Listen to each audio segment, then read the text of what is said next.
Hail, adventurers, and well met. Thank you all for joining us for another lovely, lovely session of Shattered Obelisk. Return to Fandalen. Already, what, session 41? How time flies.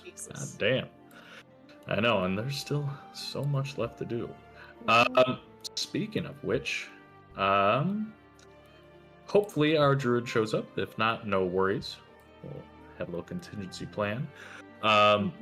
But as we're getting settled, inspiration, as I said, was given out. Who remembers what happened last time within the Sword Coast? Big boss fight. Big boss fight indeed. Well, one of them was big. One of them was just slightly larger than average goblin. Lanky. A lanky boy. Ruxathid. Yes, and his giant fucking mecha guardian shielding robot thing, which was a very fun fight. I enjoyed myself. Thank you. But yes, the shield guardian. That's what it's actually called. But yeah, most of our session was that fighting Ruxathid, trying to not fall into the goo, sometimes falling into the goo, and beating Ruxathid by throwing a ball of iron bands at him and making him fall into the goo. It was very satisfying. And now we are looking at these side areas which seem to have hostages in them. And I think that's about where we're at.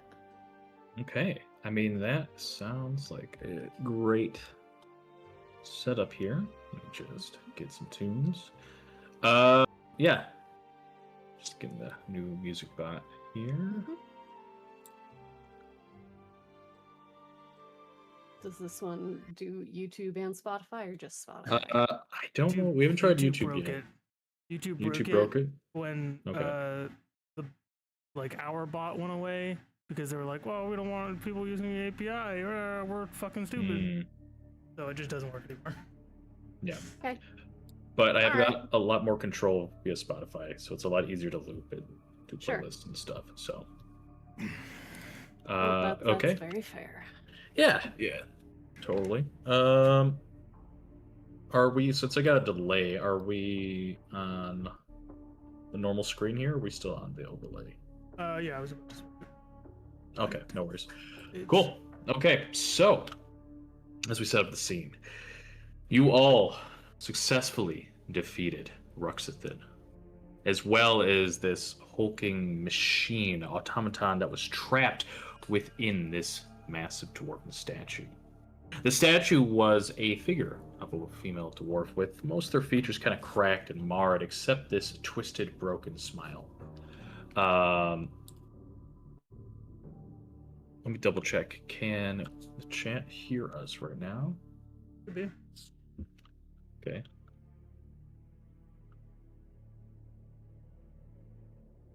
Post your favorite emoji in chat if you can hear us. Haha. Yeah. Engagement. Oh, there you go. Engagement. Yes.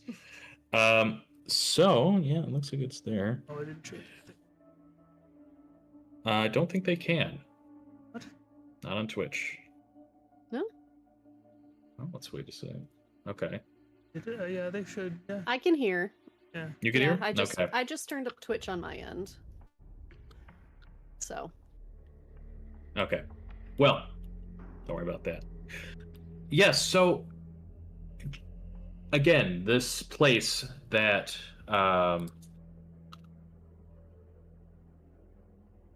sorry, I'm checking something on my end. My apologies. One moment, folks. No worries.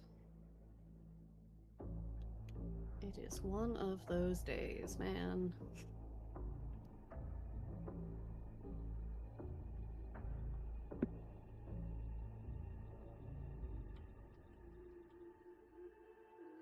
Okay, well, I'll just continue on.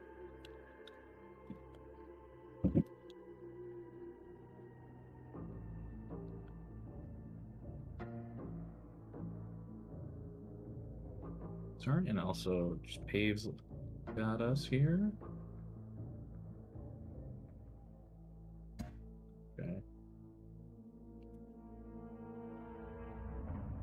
All right. Our druid should be here hopefully shortly. They're on their way. Cool. All right. Sorry, got a couple messages all at once. Not how it is. So back to where I was. You have again successfully defeated Ruxathid. The crystal inside their skull now shattered. There was a message trapped within, almost like a recording. It looped over and over for a few minutes or so until it sort of fizzled out. And just a reminder of what it said this. I'll post this into the chat. 4 shards. We have 1. 3 remain to be found. They gave us 3 locations. We shall be reborn greater than you can imagine, and Fandalen shall become ours. Ooh, spooky. Ooh, yes, very spooky. Yes, so it said, so you have succeeded. Good. The 4 shards shall arrive here soon. Now 3 remain to be found. You know your task, little one. Collect the shards from Talahundrith, the crypt of the Talahund, and Gibbet Crossing, and bring them to us. You shall be reborn greater than you can imagine, and Fandalen shall become ours. This was 3 voices sort of conjoined. Initially, it was a chorus of sort of discordant, strange, high-pitched, low-pitched voices, almost very sort of chaotic, until these 3 sort of almost like priestly sort of sounds blended together. But now, with the voices subsided, we were able to gather that information. And we resume exactly to where we are now. As you approach to the west and east, the portals or sort of barriers that were protecting these rooms have dissipated. We see our party, Kenrick and Folwyn and the rest, poke their heads into a makeshift jail with several bunks. You notice in the center of the room, one bunk in particular has about half a dozen skeletal forms scattered about. Nearby, a halfling, cowering in the corner, strumming a lute very sort of softly and solemnly, looks up at you, tears in their eyes, unable to say a single word. The scene looks somewhat like this.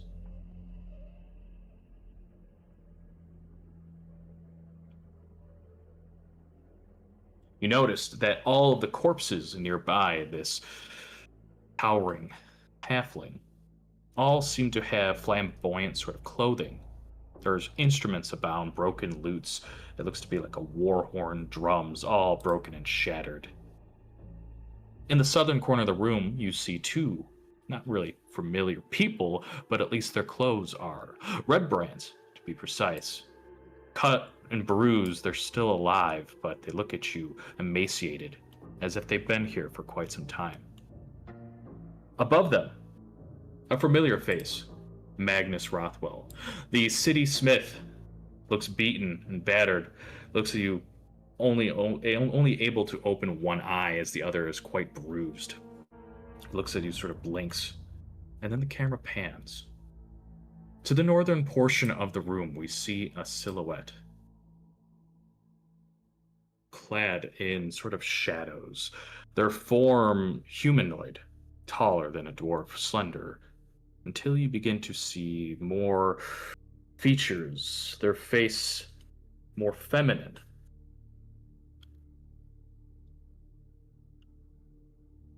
And then they look like this.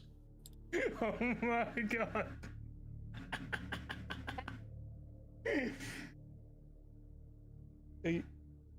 Oh, hi everyone. Why are y'all staring at me? What's going on? New face. I don't think I know it's a you. new face.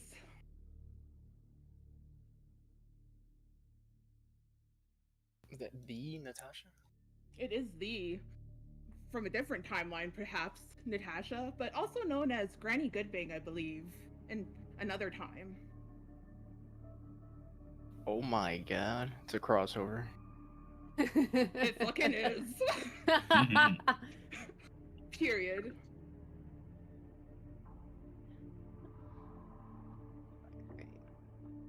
And I'm trying to reorganize things real quick. Sorry. No I wasn't problem. expecting this. I know. Don't worry, Connor. No one was. Not even I. So, y'all got any injured in here? Anybody who can't walk? Well, it's not been a great vibe in here, respectfully. I don't really know what's happening. I'm pretty confused. But I That's do fair. know. If you want me to break it down, I can kind of give you the rundown from the beginning, what I do know. And then you're on your own for the rest of this, really. Great. Awesome. So, all I know is it's been like 5 years since me and my crew of baddies did our baddieing.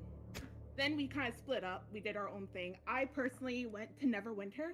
I opened up another brothel because, that's where the money is. Boobs and beer. So I opened another one. And then it went under, so then I just did like a home interior designing business. Anyways, doesn't matter. Not relevant. So I received a strange letter, and I was supposed to rescue someone. An old friend of mine, Haldir, he said we needed to come back. He said he needed help or something. I really don't know. But when I showed up, well, I met with other people, goblins, whatever. He summoned a bunch of us. I thought I was special, but there's other people, whatever. So when we eventually did get there, that's where things kind of went weird. I don't really know what happened.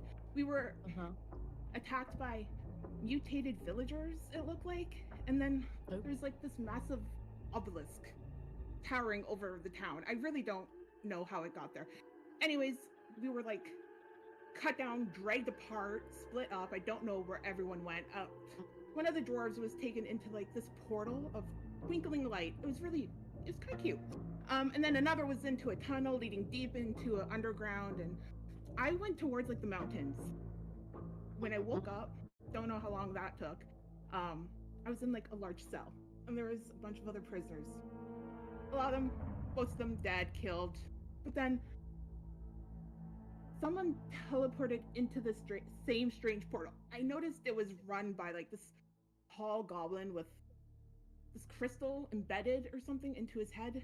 It also liked to keep, those annoying little bard guys who like play music. He forced them to play music on repeat, like non-stop. They could not stop. That's all. And then eventually I heard fighting. So I ran. I peaced. I don't fight. And then I heard sounds and the voices. And then all of a sudden I heard a goblin dying, and that startled me. I don't know how long it's been. It feels like weeks, probably even months. I don't know. And then I remember this last little fragmented piece that the goblin told me is they were talking to 3 entities, but no one else was there. No one was in the room. And that the goblin believed that a pale white eye riding a twin-tailed comet would save him and shape the world anew. Really weird. Yeah. Oh, we've been hearing some whisperings about a pale white eye ourselves. That sounds horrifying. I hate that for you. Yeah.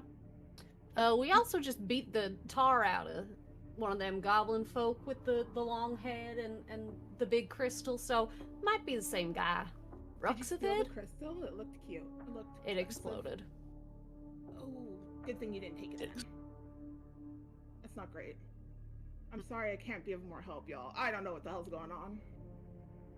That town's fucked up. Like, okay, when we got to the town, like, why was it, like, dripping? Like, it was just, like, everything was sad and deteriorating, and, like, biotoxic fumes or something had taken over. It was degrading, all of it. It was really sad. What was the name of that town? Haldayon? Fandalen? Fandalen? Yeah, that's not how it was when we showed up. Interesting. Well, that's all I got for y'all. Honestly, wish y'all luck. Wish I could do more. That's fair. Our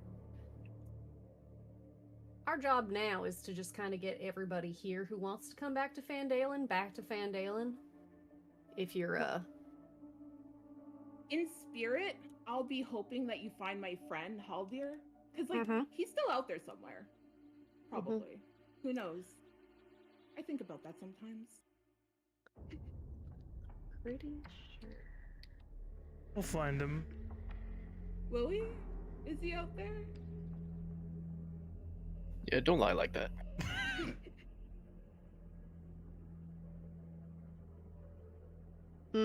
So, we have in fact seen Haldir. Oh my god, great. Is he dead? Because he sounded really not great. That's a great question, because, like, there was a lot of illusions and portals happening at the same time. He told us we had to, like, save the others. So, are you one of them others? His friends? But it's been a long time. He could have gone into acid. I don't know. It could be me. It's very possible. He was a little interesting when I did know him, so. This is very Meet the Spy moment right now. Yep. And our ears popped when we went into the town. I'm just slowly coming back to me in pieces. Yeah. You know anybody named Black Spider or like Faya or anybody? Names ring bells? No, that sounds like one of the people who worked for me. Her name was like Faya. That was her like whole little routine. But no, I don't think it's the same Faya. I think it's a different one. Yeah, she's the brothel days. Don't worry. Anyways, I don't think I can help you guys anymore. I don't know. Do you have questions? Probably can't answer them, but. Well, it's seeming like, from what we've been gathering, you're potentially one of them old adventurers from 5 years ago. It's been a hot minute. Yeah, when you say old in a hot minute, like, I'm not that old. It wasn't that long ago. It was like 5 years, you know. It's not that long. Oh. But yeah, yes. I was one of those previous adventures for sure. Yes. All right. So, you can remember most of the things that have been happening. The townsfolk sure don't. You know, honestly, I feel like I'm on their side with the remembering, but there might be things I do remember.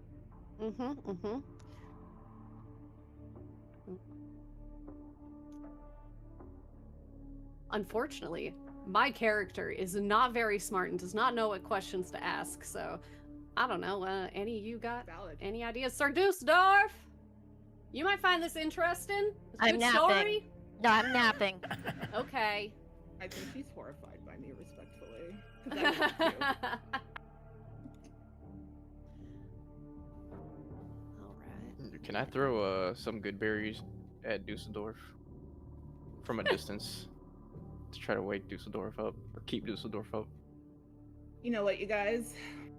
Now that I think about it, I'm getting a headache, and I don't really remember anything right now. Maybe in the future, if we meet up again, maybe I can try to help again. But that's all I have for you guys. Sorry. All right. Well, good luck, be you in guys. Fandalen if you need us. I will try to get there once I remember how to say it. Thank you, everyone. Farewell. Good luck. All right. Oh yeah. It's all connected.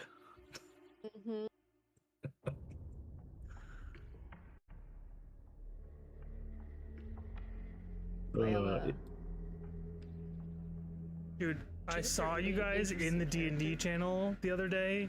I was like, what's happening there? But I did not expect this, so you got me there. Oh my goodness. All right. So now we've seen Haldir, who got turned into a mind flayer thingy, and then we killed him potentially. And it's fine. He was too bland, anyways. Had more character in the afterlife. All right, and then good bang. All right. Magnus. Yeah. Who's that? He looks at you, his eye closed. other eye just barely open. Mm-hmm. Yeah. Where am I? We are in a place called Zarzula's Rest, but we're pretty far from Fandalen. Is the important part. Have you seen Grista? Oh. And he goes and kind of stands up, waddles out of the room, kind of pushes past you. Not aggressively, but he's a big guy and almost shoulder checks you as he kind of grabs hold of the stonework, looks at the bridge. He points. Remember, we were in that room. Then turns and sees. Well, actually, Ruxathid would have been washed away, so his body's gone. Yep. But there's he kind of still a points. big hulking mechanic thing. Yeah. No, we didn't see that. I don't know where that came from. The statue obviously is shattered because the mechanical thing was hidden in the statue. Yes. Basically. No, goblins. They had strange powers. They threw me in here with their minds, but they took her. I remember seeing a shimmering portal of light, like twinkling stars, and then I was chained to that bed, but I'm sorry, everything's fuzzy. I don't really know. No, that's plenty good. In your condition, that is more than we could have asked for. So we'll get you out of here soon. We're just gonna take a poke around, look for some more clues, and find any more missing people. Can I do a medicine check on these fine gentlemen to see if they... Yes, you can. Well, that's enough. They look basically like they got the shit kicked out of them. Probably some broken ribs, maybe some broken fingers, arms, and stuff, but enough that they'll live after resting for a decent while. Surprisingly, the one with the least amount of damage is this little halfling who's still strumming on their lute. They look at you, and Magnus turns and then looks back at you all, kind of paying attention to the halfling. Magnus says, "Oh, that's Tumblewick. He plays at the Stonehills sometimes. One of them traveling groups. It comes, I remember." And then he kind of looks at the pile of bones. The tall one made anyone who could play an instrument always keep playing. Complained of a constant headache, and then they stopped. It would kill them. I'm sorry, but I think, and then you look at the rest of the group. The red brands are probably the most beat up. They still have some somewhat fresh cuts towards their stomach and abdomen area, as if they've basically been tortured. And Gigi, she looks relatively okay. She hasn't really been able to eat too much, but obviously, as you all saw, that her spirits are quite high still. And she will kind of go her own way, but she's okay. Doesn't need any of your help. All right. Great. Yeah, I'll help anyone out in the main room that needs help. Yeah. Does anybody need their shackles undone or anything, or have they wiggled out of them? The red brands kind of wiggled out, and they're just kind of looking at you, kind of growling almost, and then they just kind of slump down. Tumblewick is still chained basically to a body in the corner, as they're still slowly just strumming a single note at a time, just being very careful to play the absolute minimum. And they kind of look at you. I'll crouch down. So the goblin guy with the big crystal, we took care of him, so I think it's safe for you to stop playing if you'd like. Or play more. Just saying, he could rock out now.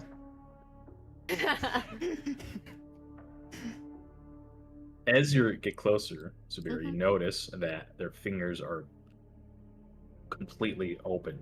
You know, the skin's frayed, their fingers are bloodied.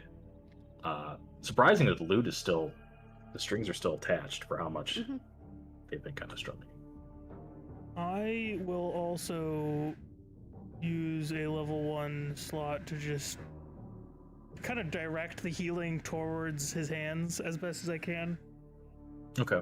So that it's not awful, and then I'll use another level 1 for whoever else is worse off. Gotcha. Well, luckily for the most part, you heal Tumblewick as best you can. Heal one of the red brands. And they just sort of waddle into the room and collapse on the ground. They give you sort of these dirty looks, but almost like a defeated sort of feral animal. They sit down, no weapons. They just seem to almost recognize you all, and then just kind of look dejected and do the classic sort of spread eagle right on the ground. But they are alive. All right. Does Tumblewick keep playing? Does it look like he's like there at all? That's a good question. Let's find out. He's there a little bit, but he's playing just the tiniest, like almost half note, just enough that almost makes the string vibrate ever so slightly, but starts to stand up and kind of look at you and almost wanting to speak, but is unable to, and then they just kind of waddle towards the group. Okay. Yep. Any remaining manacles, I probably could have just tanked away at with Hugh. Yeah. The manacles are old, rusty, barely there. Okay, so I could have done it barehanded. Maybe that'd be fun. Anyway, why don't y'all just stay out here for a minute and stretch your legs, or just kind of exist for a minute? We're gonna look around here for clues, but then we can kind of get y'all headed home. Thank you. It'll be nice to get some sleep in my bed. And Tumblewick just, again, wordlessly nods, mouthing sort of words, and then they just kind of sit down. Not even like hitting the string, but almost pantomiming just the motion of strumming the lute. Fair enough. So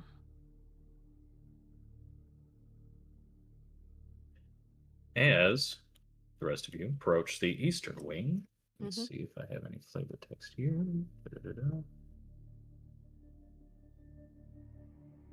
Oh my god. Oh my goodness, what is going on in here? Yes, so you enter into the eastern room, and basically what you see is like a pseudo war room. There are documents kind of strewn about, most of them in tatters or burnt or singed. There is some piles of gold and a chest to the north. But some of the more interesting things that you see is this. You see this right in the center of the desk is a crude sort of map stretched out of sort of cut hide. It looks like this. Underneath the map, you notice that there is a crude drawing kind of poking out, kind of on a piece of parchment just sticking underneath. But the map is clearly written by a goblin hand, and it reads roughly 3 locations. Should be able to get as much info as you want just by the image here. Yeah, so we've got Ibit Crossing, Star Meadow Hills, Fellenbroth. And it also specifically says up top. 3 more black stone pieces. Mm-hmm. So that's what they're collecting, all the things they ripped out of the town. Yep. That. Looks like those 3 are actually pretty close to each other. There's a river, 2 towns, so it'll be northeast. Close to where we are, right? Town. We're in Zorzula's Rest. I don't see it marked. Yeah, this. Let me here. go back to the world map here. That would be This fabulous. says 2 towns, so I think we've got. This is probably far northeast. Yeah, I guess I don't remember where Star says. No, that's fine. I sorry. actually have a region map I can show at. Yeah. Take a look at the region map. So you all are just about a day's travel east of Vandalen. You're in the Sword Mountains. Right. Kind of roughly where Wyvern Tor is. Yep.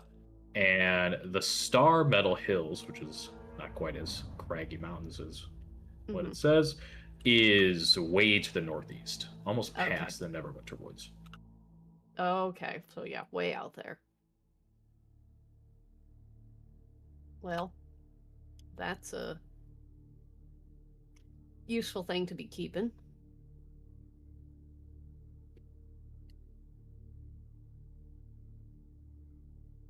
And let me bounce back to the map here. So, beyond that, as I said, you see a kind of actually very well-made drawing underneath the map. Does anyone interact with it, pick it up, do anything of the sort? I'll take a look at it. Anybody good at reading maps and things? As long as no one touches that chest, I will stay in here. Okay. Fair stars, does that count? Maybe if there's a star chart in here, be helpful. You want like an investigation or history check or something like that? On the map? Yeah, feel free to I will roll help. a history check. Wow, great. Since Spear is helping, feel free to roll with advantage. Oh, good. 25. Right. Okay, with the help of Subira, looking at the map, pretty much as you already sort of figured out, you can tell that the 3 locations are clustered together in the Star Metal Hills. But you notice that some of the other material around this sort of main map shows that it's not just all level kind of playing field, that especially Gibbet Crossing is way down, almost reaching the Underdark. Not quite there. Not quite the section of the sort of hanging spires kind of sections, or the highlands, what some might call. But just above that, you would know that, especially in the Gibbet Crossing area, is a old sort of Dwergar outpost, at least from what the bits you're reading. But the other 2 locations, the Talhund and Talhundreth and Crypt of the Talhund, is actually, just from the notes you see, doing a little cross-examination, is a stronghold of a dwarven family kind of tied together. So those 2 locations are very close to each other. So one's way down below, and the other 2 are kind of like this. Okay. Yeah. But last but not least, you find, as I said, a drawing. It's just poking out underneath one of the maps. It's the only one that seems to be of fine sort of parchment. The rest are old, dusted, or literally pieces of hide written on. Okay. What's the fancy one look like? Okay. You reach out and grab the piece of paper. Sure. If no one tells me not to. Please make me an intelligence saving throw. Yay! I don't have advantage on this. This is not a dragon breath thing. Ha! Okay. Do I want to immediately burn my inspiration? We'll see. Nah, I'm curious as to what's gonna happen. You grab hold of the piece of paper. As Yep. a psionic sort of blast, you hear an otherworldly cry, a scream resonate from the paper. As you grab hold of it, you see this image drawn onto it, drawn in black and white. It's quite detailed. This Fancy. strange structure, almost like an obelisk with threads of otherworldly liquid lashing out, rising out towards it. Your throne. Mm-hmm. Let's see. Oh, it's gonna be pretty mean. Okay. Thrown out of the room, 15 feet Yep. away. Oh boy, in which direction? Not the one with the goo, maybe. Oh, you're lucky. Thrown right here. All But right. you take Yep. 35 points of psychic damage. It's As we hear a good thing crack. I am resistant to it right now. Good. I was about to say that would have been bad. So 36 divided by. So I have a 15. So 15, 18? and then half of 6 would be 3, so 18. Mm-hmm. All right. I don't look too hot.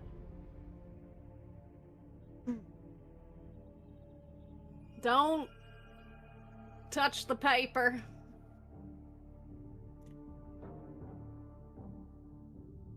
What if I do? I'm assuming they dropped the paper after they were flung backwards. Yeah. Oh yeah. It just lands. Am on the I ground. able to read it without touching it?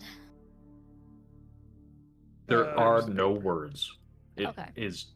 It literally is just a It's drawing. just the that looks drawing. like I am that. able to Yeah. see it though without touching it. Yeah.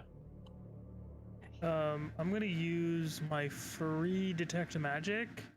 And I'm Mhm. just gonna like walk around this room a little and see what looks like more magic-y. Sure.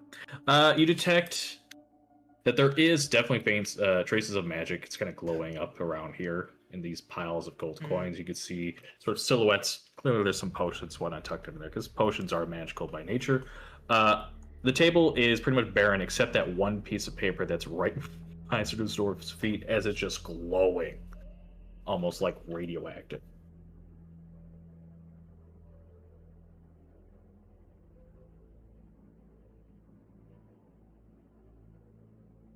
Well, I think we should be good for the rest of the things. That's the only thing on the table that's bad.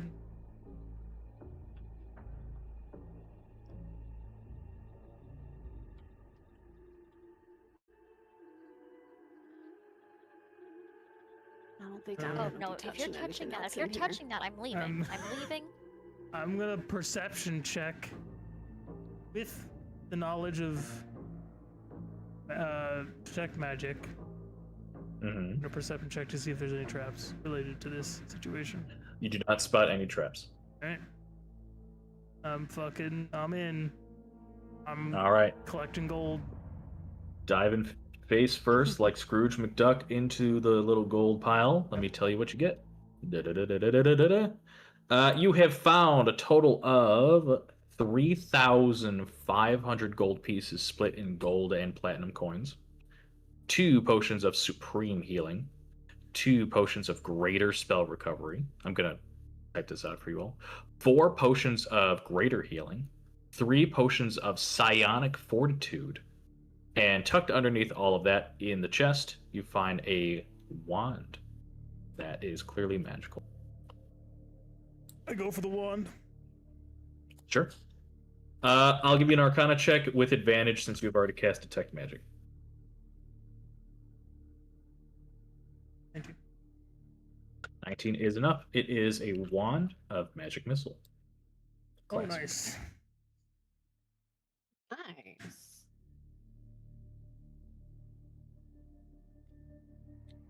Get my items here. Da-da-da-da. So, it's not that. This is what you have found. Counts as a spell focus, so if you don't have one or something happens where it's damaged or whatever, this can count as one, just like most other like wands and staves. Luckily, with this guy, does not require attunement and does not have to be used by a spellcaster. Anybody can use this, which is great. Nice. It just has charges which regen per long rest. Holds 7 charges. You use a charge, it casts 1 level of magic missile. You can pump them up as much as you want. On the last charge that's used, you roll a d20. On a 1, the wand crumbles and is destroyed. Per long rest, it regains 1d6 plus 1 charges. Obviously, it can't go past its max. Looks like yet another item tailor-made for Kenrick. Ooh. JK. Duct tape it on one of your swords. Yep. I definitely would not say no, but I also have 3 magic items, so. I have. I mean, 4. at this point, we all so, have quite a few. yeah. I'm not looking to have that. I've got enough going on. I don't have any. My spider staff and wand of paralysis are not damage based. Lightbringer kind of is, but not really. So it'd be nice to have something damage based, but Yeah, go ahead. I'm fine with that. Yeah, I actually realized that I also have that one ring, I think, somewhere. You're just not attuned to it yet. The psychic ring that you were throwing in my face. Yeah. I popped it in your inventory. Ah, okay. So do I need to do like a short rest or something to attune to that? Correct. Long. Short or long rest. Yep. Okay, sure. Let me post that. It is the Ring of Greater Mind Shielding. So, the potions that you don't know, this is a new one. The potions that you got beyond the normal healing and spell recovery, they are called Potions of Psionic Fortitude. So, these ones, kind of what they sound like, they... I had them. So these sort of potions are kind of small, almost like about half the size of a normal healing potion. There are flecks of purplish light sort of dancing around, kind of swirls. The liquid seems to be almost like a gelatin, just kind of gross. Has kind of a weird consistency as you look at it. The best way to describe it is that it's almost like a texture or motive that like would almost a liquefied chunk of brain would look like. But the potion, what it grants you is... Where are you? I'm so sorry. I had the rules for this, and it's totally gone. I love that when that happens.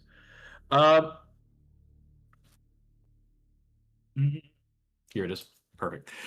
So, like most other potions that grant you resistance, this potion grants you resistance to psychic damage. But in addition to that, you also have advantage on any checks to, if you're possibly being charmed or stunned on yourself in any way. So any magical effect to charm or stun you in some way, you have advantage, and you have resistance to all psychic damage. It's kind of huge. I think it's best on tanks, right? Because having Probably. a tank be charmed is pretty bad. It's a bad time. Yep. And they've done that. So this is like lesser charmed all the way up to true mind control. So this will help you out the whole spectrum. That's good.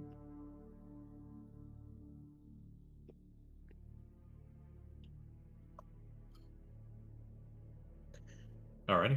I would like to take 2 of the greater healing potions. Mm-hmm.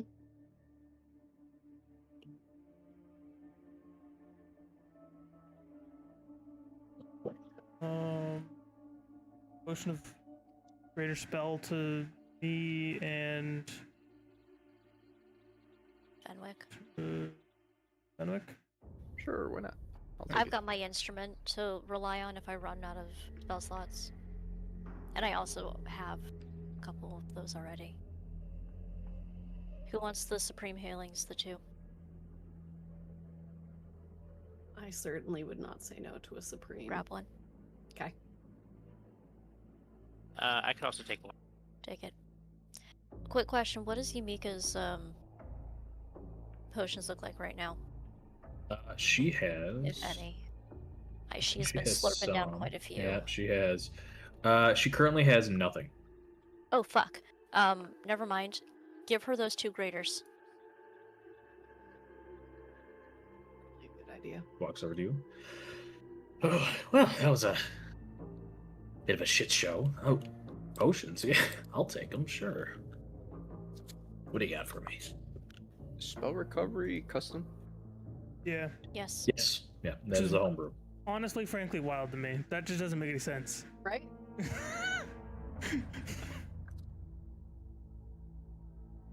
Okay, yeah, I give up right now. I'm adding it. 3 potions of psionic healing, obviously Sibira and Kenrek.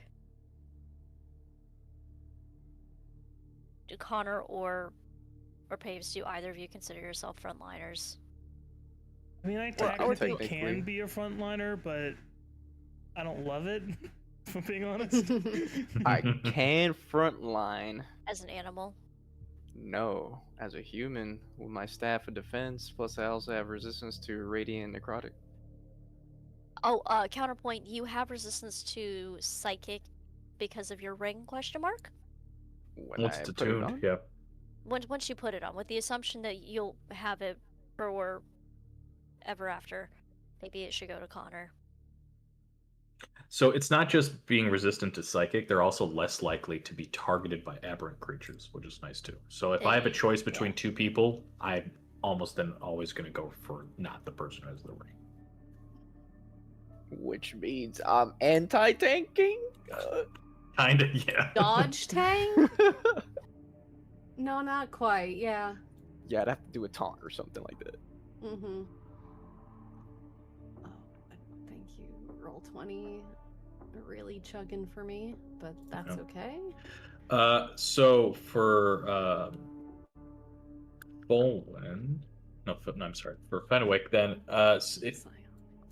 what you could do is that you could just create a little custom thing and just say like, oh, okay, greater spell recovery, and then in the text little box you could it'll tell you, you can kind of type something out of what it does, and we put that. Yeah, every single yeah. time you provide a write-up, I'm immediately copying and pasting that shit straight in.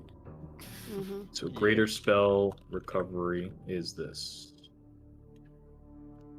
It's 2d4 plus 2 I'm in. spells.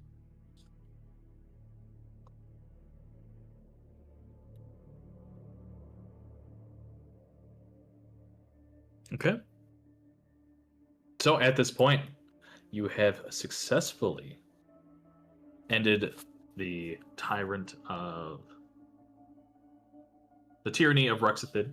The Sawpea tribe has been scattered, now with their leader gone, destroyed. Some still remain, but are most likely not going to be nearly a threat that they once were.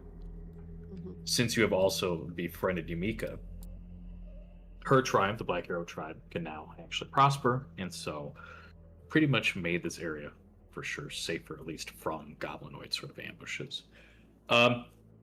What we can do to help things along, you have found pretty much everything else that was in this place. You have sort of succeeded at least recovering the loot that was within the poor Otiug. Unable to save it, but that's okay. It's a kind of a partial success. And what we can do is we can start to then head back to town, which should be relatively quick. Word of note, moving forward, when you decide to move on to a next sort of storyline quest or dungeon or whatever, this obviously being one of them, you have to swap out your traveling companion. They need downtime to rest. You can do Yumika and then Radoth, and then you can do Yumika again. That's fine. But they at least need that one spot of rest. So you would have the other 3 available for your next main dungeon. All right. So just don't get them killed. They're not fodder. Right. All right. Everyone else is fodder to Fulwin. I was talking to the people behind the characters. Because Dusseldorf's a jackass. So I'm gonna grab all your tokens and bunch them up so that way I can snag them later. Boom, boom, boom. Thank you so much. Lock together. Don't worry about the NPCs. Are we all going over here? Oh, no, okay. Okay. Nope. Don't mind me. I was getting in line behind myself. Gather on the bridge. That's all good. All right, let me bring us to our world map here, or rather the Sword Coast map. It's the section of where we are. It's still a world map. Just not all of the world. No, of course not. It's just that a would be a section very large map. Does that water do? Somebody said. The water though. I said it. So, you should see the world map here and Zorzula's Rest. If you look all the way to the northeast, you will find the Star Metal Hills. It looks like all of them. Those locations are found. You don't know exactly where they are, but they are in that general area. Hey, fun Things fact. moving. Go ahead. I love that. Moving on. You love that they're just all in the same. Okay. There's somewhere. We have to like base it off of the map and like figure it out. You're like, I don't know. There's somewhere around there. Star Metal Hills, north of Connieberry. Alrighty. So, since you were so successful and saving the villagers and everyone else, do a little fast travel, make your way to Fandalen. You do take a long rest in between, which gives you time to attune or do anything else you'd like, but you are now refreshed, so this would be a good time to move around the magic items, whatever you need to do.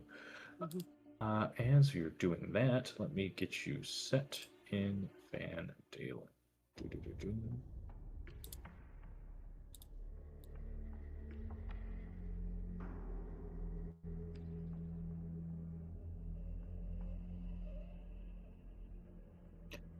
As you approach, you see that there is this strangeness almost in the sky. It's as if that as soon as you get about maybe a few miles or so away from Fandalen, you begin to feel a slight pop in pressure in your head. Oh, that ain't good. Just a faint. As if somehow it's like either you send it too high or too low, and just like on a plane, there's a little awkwardness.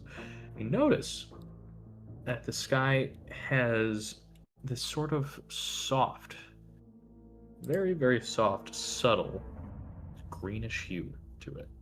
Oh, I don't like a haze, or like a tiny little bit of smog in the sky. You arrive in Fandalen, midday or so, about noon, give or take. And as you do, you find that the villagers are off doing their own things. You approach from sort of the eastern portion, which bends around to kind of where the Sleeping Giant's located, past the Tresendar Manor, which again is in completely ruins. And let me bring you all to the Fandalen map while we're here. As you walk by, you see a few more villagers as they kind of look at you, much more hostile, not like ready to pounce or anything, but some of them look and scowl at you. One of them kind of spits in the ground. Do what you gotta do and then hurry up. You lot are nothing but trouble. Toxic. Right. Have a blessed day. Oh, bless your heart, dear. And then they keep going. As you get closer to the green, around roughly where Stonehill Inn is and kind of your main spot. you kind of roughly where you are. You see, running towards you, yeah, so you'd be kind of like on the eastern path. Running towards you, you see a familiar face. A dwarf. Mm-hmm. Her pack full of scrolls, tomes in her hands, as she flags you down. Hey, adventurers, a moment, if you be so kind. She looks around, and as she sort of shouts out towards you, a few of the other villagers kind of notice her and almost disgusted. They just kind of and walk away towards Barthen's provisions or somewhere else. It's good to find you all. You're all safe, and as you get into town, you do finally recognize that it is Gwyn waving at you. And noticeably, her son is not with her. Oh, good. It's good to see you. Good to see you. She looks past you and sees the other villagers. The ones that you saved or the red brands, they go towards Stonehill Inn. They wave, and you see Toblin Stonehill, who seems relatively like himself, lets them inside. And as you see, we can see the image of a drow woman kind of with their hood up behind Toblin. She kind of waves at you all, looks especially at Tolwyn, waves her fingers, and you recognize that it is, of course, Azia. Seems to have settled in a little bit. She looks at the villagers, especially outside of the inn, and with her hand, she sort of gives the impression of like stay safe or pay attention, to look at your surroundings, and then just kind of wave you away, bringing in the wounded. The dwarf, who again stands in front of you, she says, "Did you find anything? Anything of note within that place? Anything we can use?"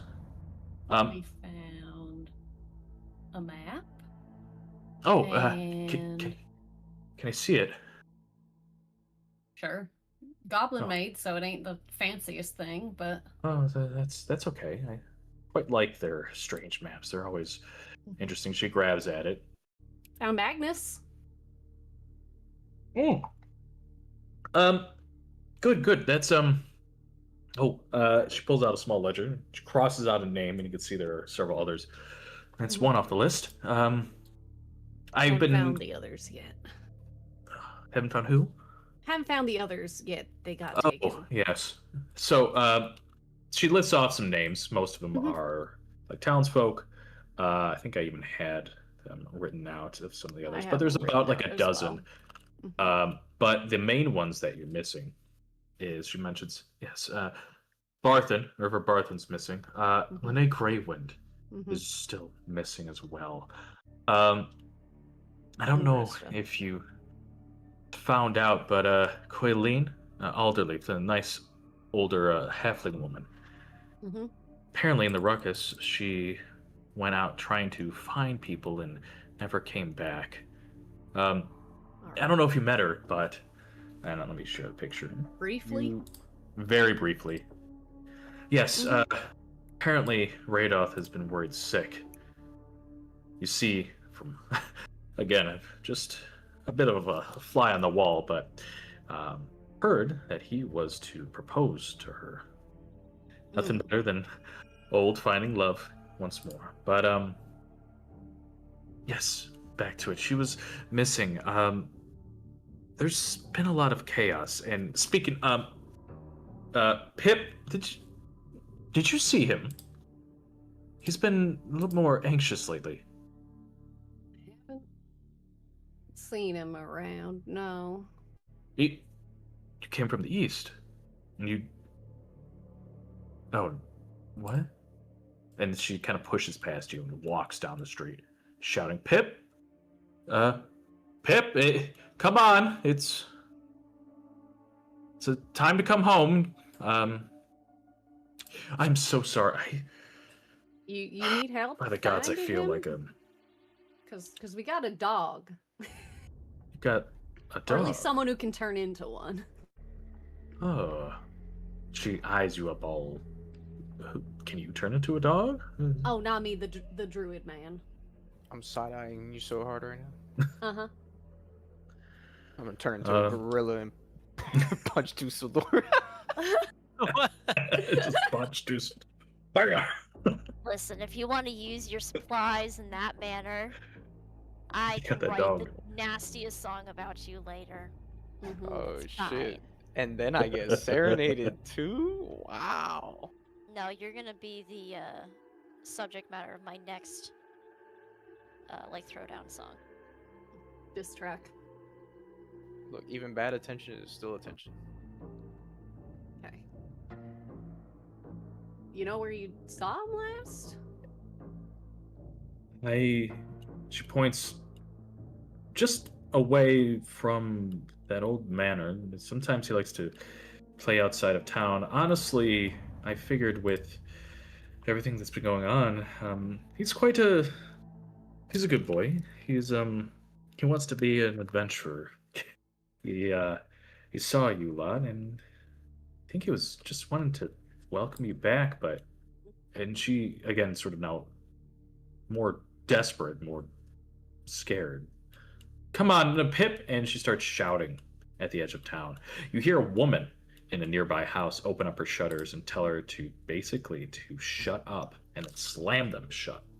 And she looks at the human woman who slammed the shutters on her and then looks back at you, the group. I'm so sorry. What a bitch. Can we, She looks at the map and then just kind of rolls it into a tube and puts it into her bag. I don't want to bother you, but how do I work with it? Hire your services or? Let's go right now. Yep. Okay. You got anything of his that has like a scent on it or some, I don't know, socks, a hairbrush? Yes. I was gonna do some laundry. One of his shirts, and she pulls out a bag. And it's like filled with clothes, both hers and his. That looks like she was going to get to eventually. I have his shirt that I haven't washed yet. That'll do. Okay. Well. By the gods, I'm so sorry. Can we go find my son and then I promise I'll help you out with this map, free of charge, of course, and we could talk about what else is kind of happening around here. A lot of people have been more, what's the term, more crotchety than normal. I mean, it's understandable. A lot of people are missing, and she just sort of rambles and gathers you all to head outside of town. So, yes. You didn't have like your ears popping sensation anytime recently, have you? Like when you go from the top of the mountain to the bottom? I haven't left town in a while, and then she starts walking with you. And we'll say, if you all agree to it, that maybe you've been walking back, basically retracing your steps eastward, not enough to go all the way back to mountains, but at least maybe a half hour to an hour or so. She walks in. As soon as you mention that, pretty much on cue, you all begin to feel that same sensation, that pop. Oh, yep, that. Use my free detect magic and see if there's like a bubble or like some form of barrier. Detect magic tells you exactly. You could post it again. Yes, the vernacular here.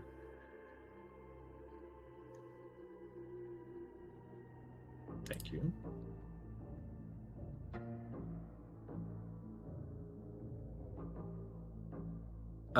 And the school, yes. You do. You sense that there is, like you thought, a sort of bubble all the way around, not just the town, but extended areas around it, almost like a dome that reaches out. There is this sensation of transmutation all the way through, as well as other layers. This dome or bubble is quite complex because it's transmutation magic kind of shifting in between these two zones. But every time you have entered or exited, something or someone has been aware of you, almost pinged. So there is also a little bit of sort of divination magic imbued into almost like these hexagonal cells that you can just see making up. They kind of flutter in.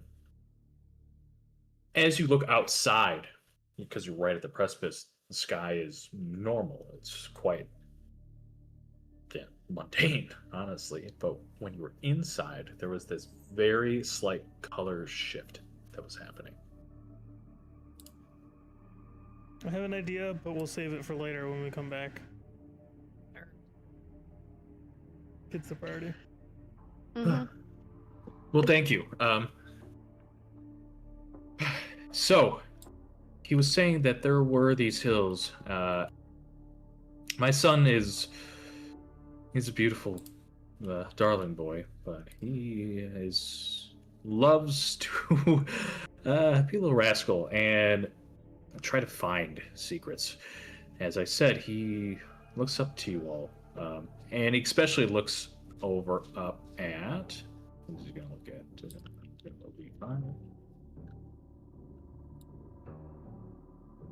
He looks at you, Kenrick, the most. He kept saying that he wants to be a classic sort of knight in shining armor, but more not just noble, but someone who gets things done, someone who has a sense of purpose, a prowess, someone that can lead the charge, and he wanted to be like that. I always see before we got in, and Kenji's sort of walking and talking, pointing out roughly where to go. Always seems to see him swinging sticks against trees and fighting imaginary bandits. And pretty much on cue, she says that we stop, and I'm going to bring you all to a new map. I'll do a little setup, and then we'll take an early short rest.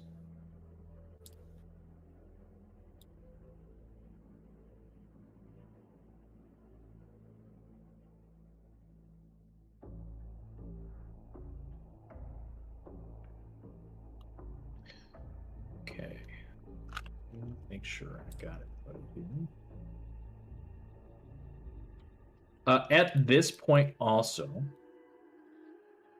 Yumika would have gone back to the sleeping giant, take some rest.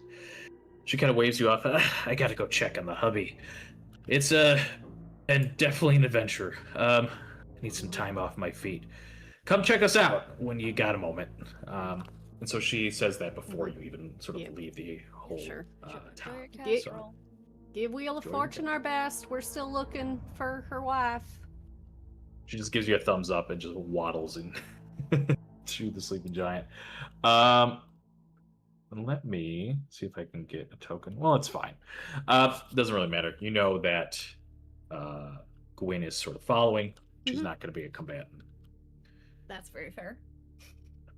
Okay, so let me make sure this map works.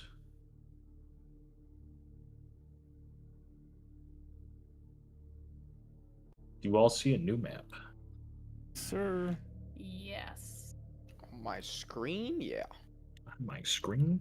So, you arrive sort of in the northeast section here. Gonna snake around some of these hills that you find roughly about maybe like 40, 50 feet or so, kind of crouched behind a hill is Pip.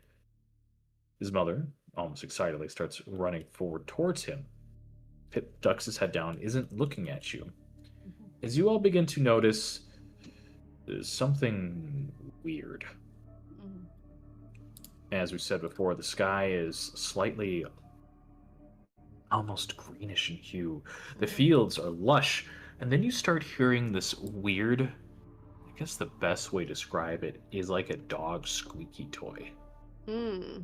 Repeated squeak, squeak, squeak, squeak, squeak, squeak. No. Until you see that there are about a half a dozen or more of these weird shapes bouncing aggressively towards Pip. Oh, no. Nope, nope. No. Give me one moment. Let me share the picture. 1 second. You guys want me to cast Before you move your tokens or I don't think anything, that's this is all sort of happening at once. Yeah. 1 second. Let's see, side quests. Here we are. You didn't see me move my token. Shh. Okay, I'm not looking. Yes, so you see Pip hiding behind this log. He's clearly looking for like some like large branches, things a kid would want to play with to be a knight. And then you see these weird, almost pyramid-like bouncing squeaky toys with eye stalks, pinkish hue, that begin to squeak aggressively. Pip picks up their wooden sword and runs. They sprint as you see a hole in the ground, and they jump in. Oh, no. As if they've done it several times. Several more of these weird squeaky toy things jump into the pit as well, and they go squeak, squeak, squeak, and land into this huge hole in the ground. All of them jump out of sight underneath.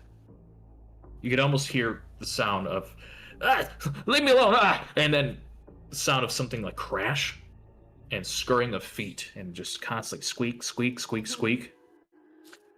As that happens, during all that commotion, when obviously afraid, she starts running forward.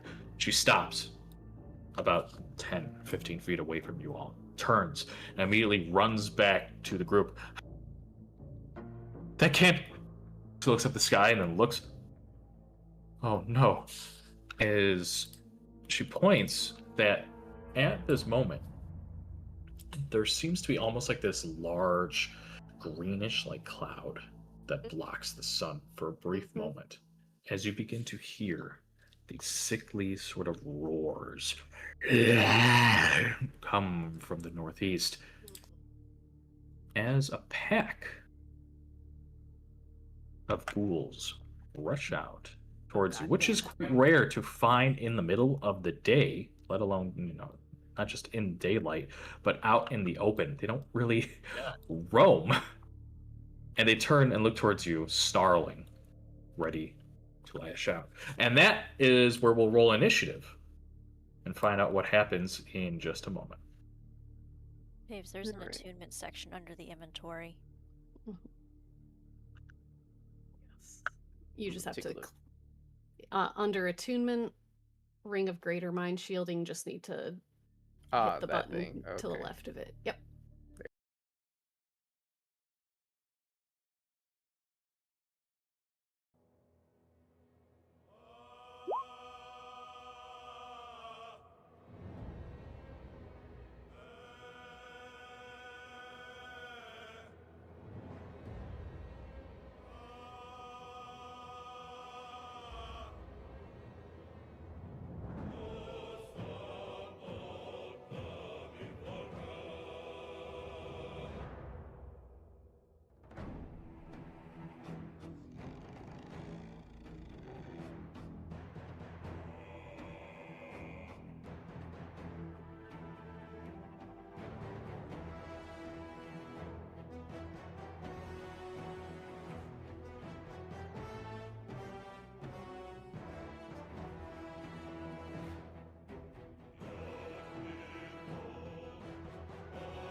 bounce of tunes, and we can pretty much jump right into this. So, you have arrived where Pip has been playing on the outskirts of town, scavenging, basically pretending to be like Kenrick almost. But they were clearly startled. Something was aware of them. They jump into a hole that they looked almost familiar, like they've been in whatever is down there several times now. But these weird triangular creatures, roughly about the size, maybe like 3.5 feet tall. But the weird thing is they keep bouncing. So they bounce pretty much almost like 5 feet in the air, back and forth, squeaking like a dog toy every time they bounce. So it's very audible. As about maybe like 4 or 5 just kind of jump into the hole. You hear crashing, the sound of something like toppling over, like pots and pans almost, and then scurrying away. And of course, on cue, hearing all this noise, a large pack of ghouls makes themselves known to you. They snarl, which, again, you don't really find ghouls not only just roaming around, but let alone in the daytime. It's not weird. something you normally see. But we'll worry about the semantics after Fulwin, the 2.11, all the way last. Okay, let's swap the tunes. I think I have that copied. User request.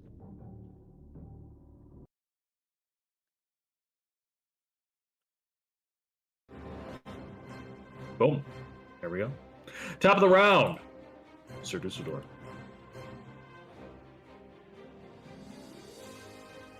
Mantle. Oh, smudge wrong. Stop. Oh, just completely in the wrong tab. That's cool. We're gonna click mantle. And Kenrick, Subira, and which of the magic users would like to move forward? Move forward if you like, forward. I mean, they're probably gonna move forward before me, so it probably doesn't matter. Oh, they both are. You know what? I'll give it to you because you do have a mace. Go ahead and take add 10 temp HP and do your scoots.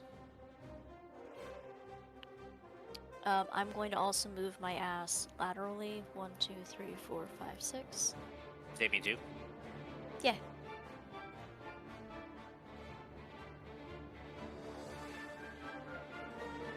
And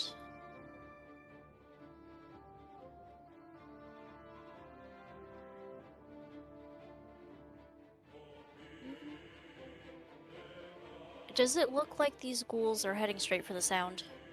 Like straight for the sound? They were initially, but especially since Subira and Kenrick and Fulwin have kind of like run through the tree line, they're all looking at them and now just soundwards. Perfect. I will just go ahead and do some crossbow shit. Okay, you line up a shot and fires true. Dunks into the nearest ghoul. Front guy. It's also +2 because I got my bracers on.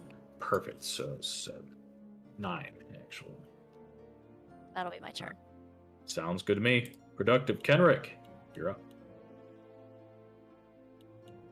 Alright, let me just do some quick. Yep. Big baboong. Can't give me a weapon that casts Dawn. Not expect me to cast Dawn. It's a big giant pile of zombies. This is in fact a great use case, yeah. Yeah. Yeah. So Funny how that works. That is what I shall do. We'll pop it right there. All right. Dropping the Hammer of Dawn on top of all of the ghouls. It burns. We'll make some saves. Yeah. Explodes. Okay. That gets everybody. And I got to make, was it con saves? Con saves.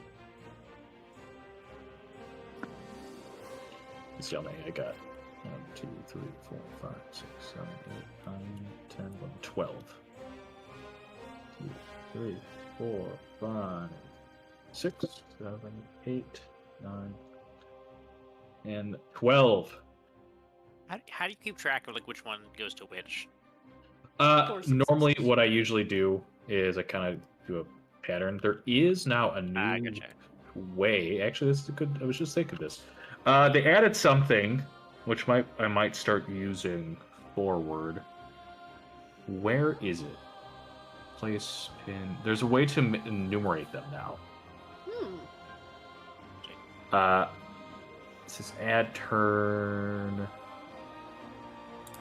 I'll have to figure that out. If someone wants to figure that out for me, that'll be fantastic. But there is now a quick way to make them all define party. Party assembled. That's for like us. Huh.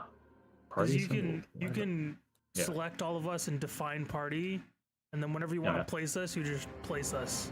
Place the party. Oh, I didn't know that too. That's awesome. Keep adding new shit. That's great. Add new shit, break something else. With that earlier. Yeah, I did not know that. Okay, yeah, there is a way to enumerate them. I can't remember right now. That's fine. So, let me see the damage. 18. 18 radiant damage. 18 radiant. First one that got shot with the crossbow crumbles into like shrivels as a pure fucking beam of sunlight burns them. The one behind it, gone. 16 succeeds, but takes the full 16, so they are wounded. Next on list, gone. Gone.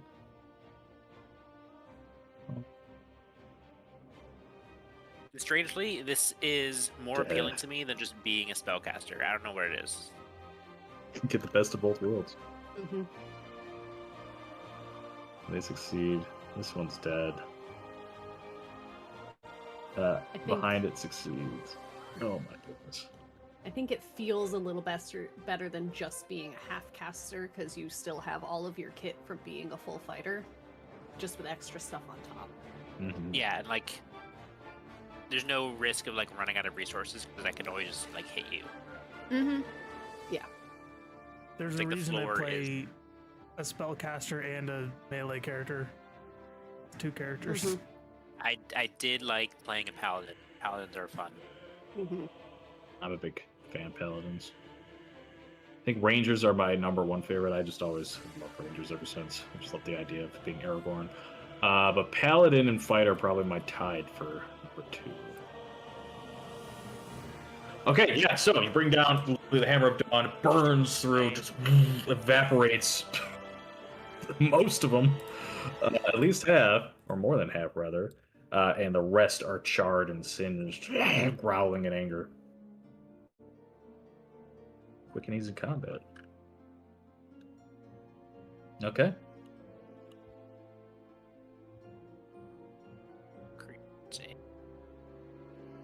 Rough circle.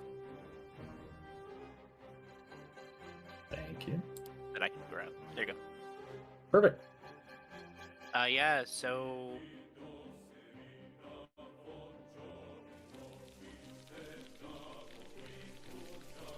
I don't even... God damn. All right. I'll group up with Subera here. All right. Well, I'm immediately about to leave you a little bit because I want to go hit something. That's okay. Just don't end your turn in circle. Yep.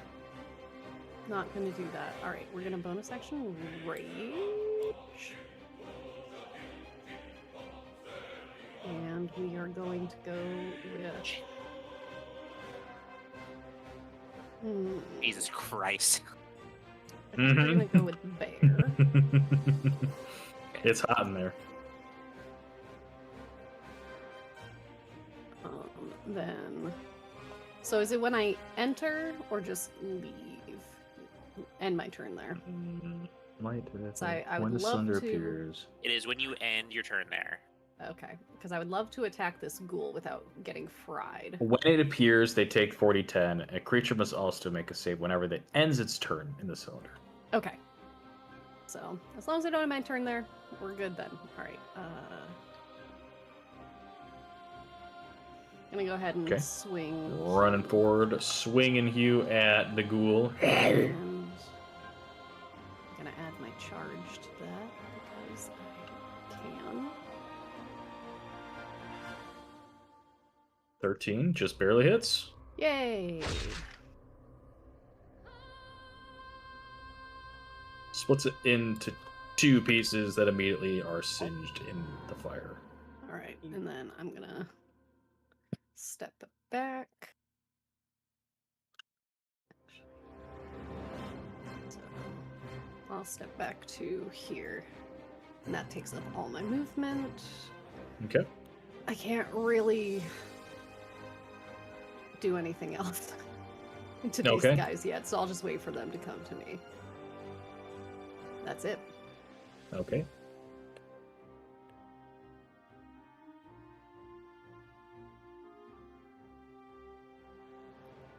Alrighty, up next are the ghouls, who are... oh boy. Not to find out. Sorry, I'm fixing my turn order here. Okay, yeah, so I don't think they have impeded movement, so no rough terrain, so they will just rush over. Screaming, snarling loudly. With my hunger, I'm gonna just go like so.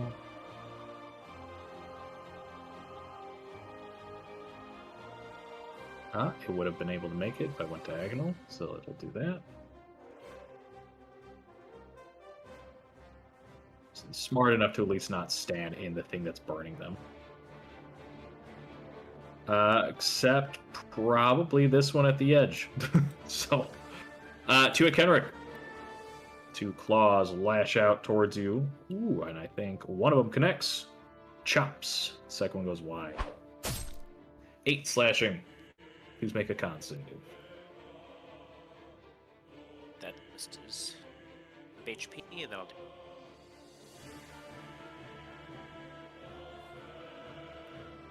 Oh, okay. As you feel your body seize up, your muscles spasm as they lock into place, paralyzing it. I imagine I'd lose concentration on this. Yes, 100%. Yeah, I know it's coming from a weapon, if I remember correctly. What did I give you? It's the luminous pick. pick. Yeah, but Buffed. in situations where you're like completely like paralyzed or something, yeah, I would say it breaks. So, fades away. This is the thing for it. A little lock. Sure, that's fine. You're locked into place. Oh, what I also did, and I'm going to have this for all of our games here, I clearly showed what condition is kind of what, meaning that, like, if it's a lesser condition, a greater condition, meaning that you need, like, a greater, recovery or something, or, like, a unique system. So most of them are lesser, like deafened, blinded, or whatever. But like being paralyzed is a bigger deal than just being grappled. Okay, this should boom. Quality of life. Quality of life change. Oh my goodness, I finally did something positive. Sabira. 2 swipes at you. Mm-hmm. First claws.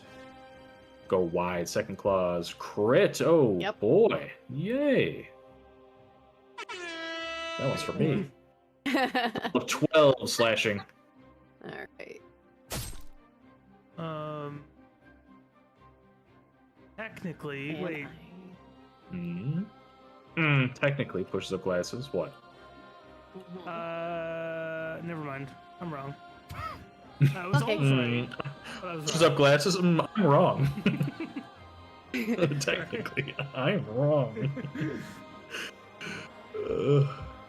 Success. You resist the paralysis. Can I use one use of my thorn-covered hide? Yes, you can. 5 damage to the one that hit me. Okay, it is on absolute pixels. Can't even see him at this point. All right. How's this fellow? All right. Those are my ghouls. Fenwick, you're up.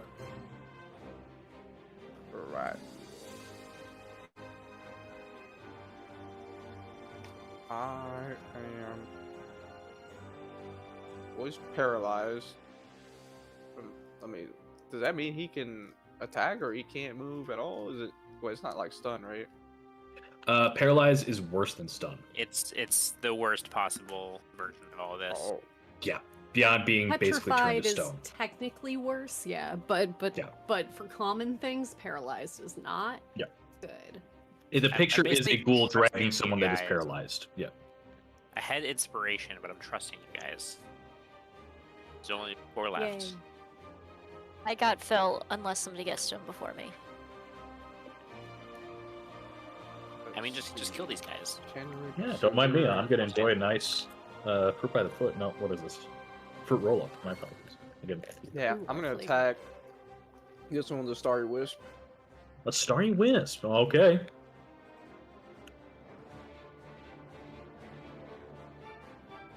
Mm-hmm.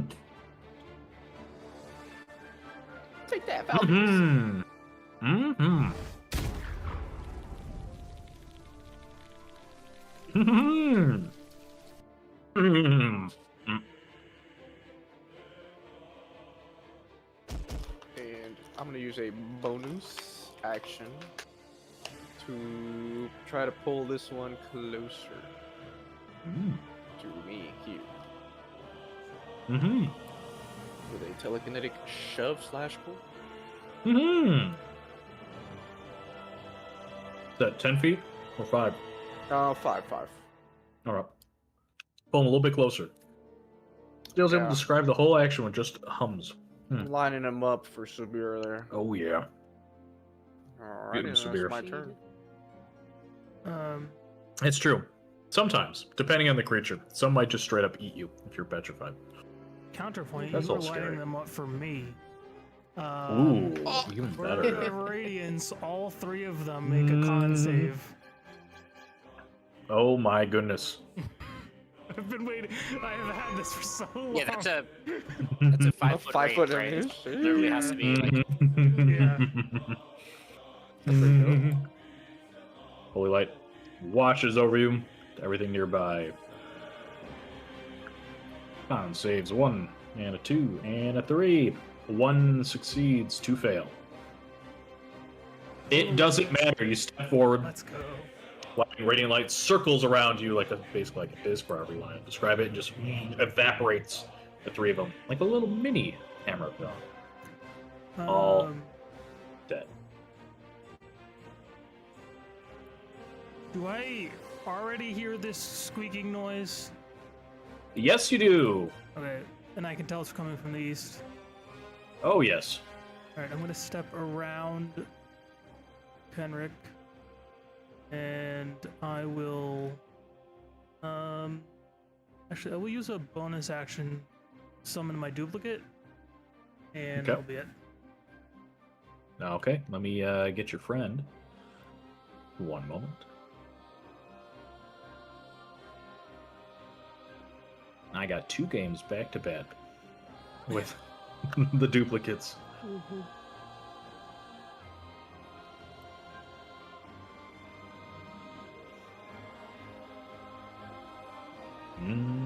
Come on. All right. As pretty much right on cue, you see 3 more of these little triangular things. You don't even know what they are. As they squeak on by like a dog toy, they squelch and just and then look at you and just bouncing repeatedly like their animation sped up and get ready to jump at you. Let me add that to the initiative.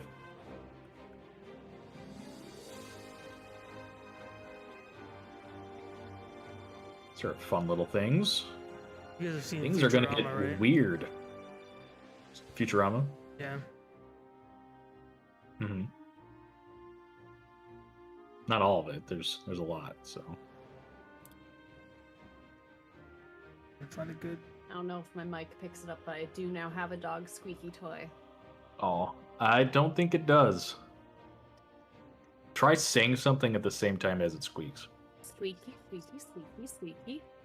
There you go. Yeah, no, it kind of hear it. It just cut it all right out. Yeah. Right. Mike, too good. Too good. Your dragon. Damn.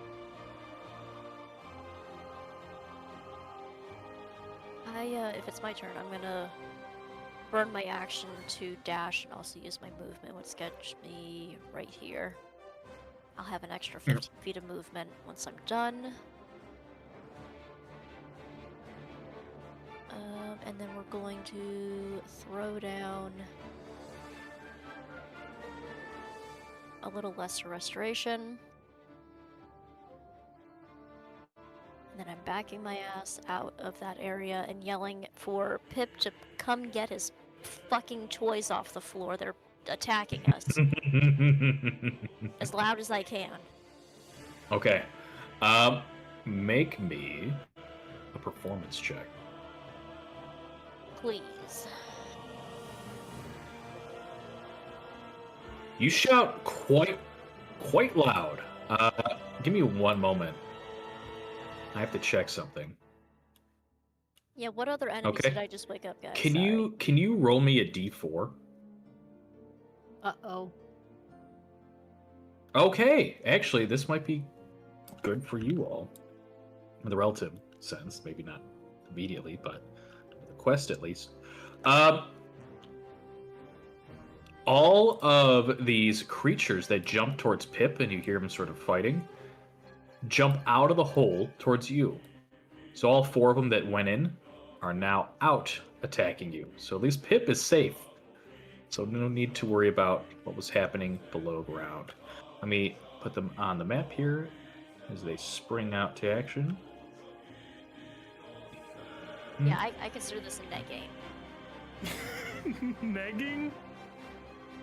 Net gain. Net gain. Oh, net gain. Oh my god, okay. Negging? It's a little boy being attacked underground somewhere, but not I yet. don't know. Let me stop that. Sir No, I Dusseldorf do does know. seem like a nigger. No. That was terrible. I did not think that through before saying it out loud. Someone who yeah, would it's neg. fine.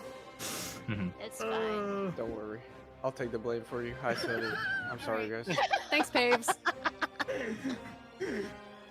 That's I don't know how exactly you could it say that, works. Paves. I am a Kenku. It just sounded like she said it. Mm. I'm done with my turn. Beautiful. Kenrick, you're up. Alright, this seems like a perfect opportunity to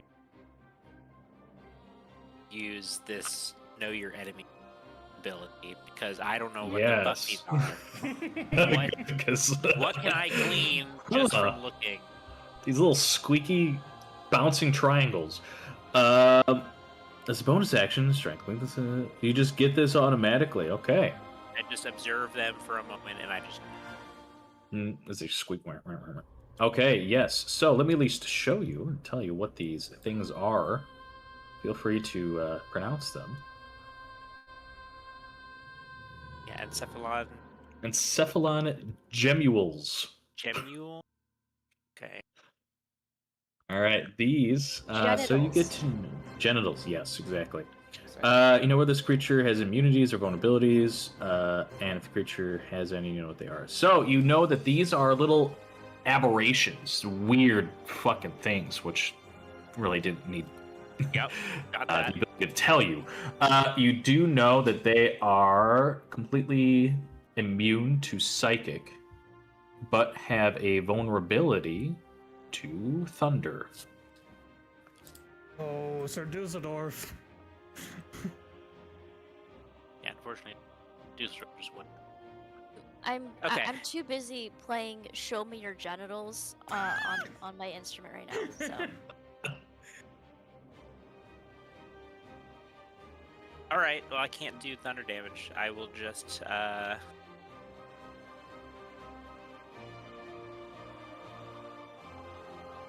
me see what else you know. You know whether the creature has immunities, definitely- resistance, or vulnerabilities. That's it. they Okay. definitely look, like, aggressive. It's some of the most alien-looking things. How they're just squeaking and like little eye stalks kind of moving around, but they're bouncing at you. Okay. Squeaky pepperoni. Yeah, pretty much. Squeaky triangle pepperonis. Mamma mia.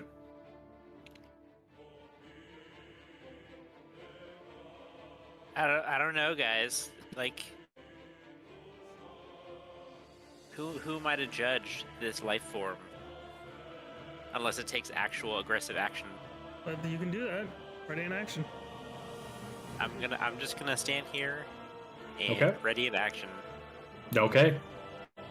If they do some weird attack thing at me, I will hit them. Weird attack thing. You got it. I just don't know what to expect from something that looks like this. I'm happy to provide. What is this? I don't know. Like, there's no like obvious like offensive capabilities. I don't know. They're a weird pink little blob thing. Mm-hmm. Ugh, okay, I good do times. shout to Dusseldorf that it looks as though high volumes of sound might rip these things apart. I don't know. No, I'm too busy. I'm too busy playing. Show me your genitals. Genitals. Go next. Genitalia, Sabira, you're up. Alright, Henrik is a little more loath to attack these things, but I am barbarian and I am angry and I want to stay that way. So, I'm gonna...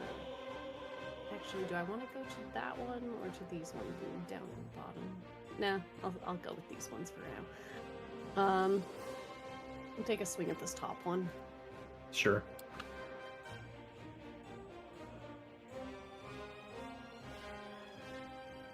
All right, you take a swing at the most northern one, and it connects. You hit another squeak as it crunches into its almost jelly-like body. 13 damage. All right. I will then go for cleave. Okay. Connects, hits the other gemule. 10. And then my last attack to the one up north. Another hit. Strikes true. 16 slashing into the creature. It seems to be wounded. Like chunks of almost like tofu just being kind of like scooped out. Its body's kind of like falling in. It's very almost like gelatin mold is the best way I can kind of describe their biology. It's very weird. All right. That's my turn. Show me your genitals. Thank you for that. With squelching and squeaking, Kenrick, one of them begins to try to attach itself to you. You can make an attack. That's enough. That's enough for me. Hits. 11 slashing. Cut it. But as you do, it kind of squelches to the ground, reforms itself, and strikes. Is that you, Kenrick? 13 goes wide. Psionic energy warbles past you. Sabira, the psionic slam against you goes wide. I'm gonna hit it again. Okay, go for it. In response to the miss. Oh wait, no, saved action. It doesn't use your reaction. Is it? I don't think so. I think it's just the one action, and I think that counts as your reaction, if I remember. As you're using Yeah. resources to kind of occurs shift to where me you that are in the order. Perhaps saving That would an make action sense to is your me. reaction. Because Yeah. it's not my turn. Okay, then I don't do what I just posted. Okay, that's fine. Let me get rid of it. I used my reaction already.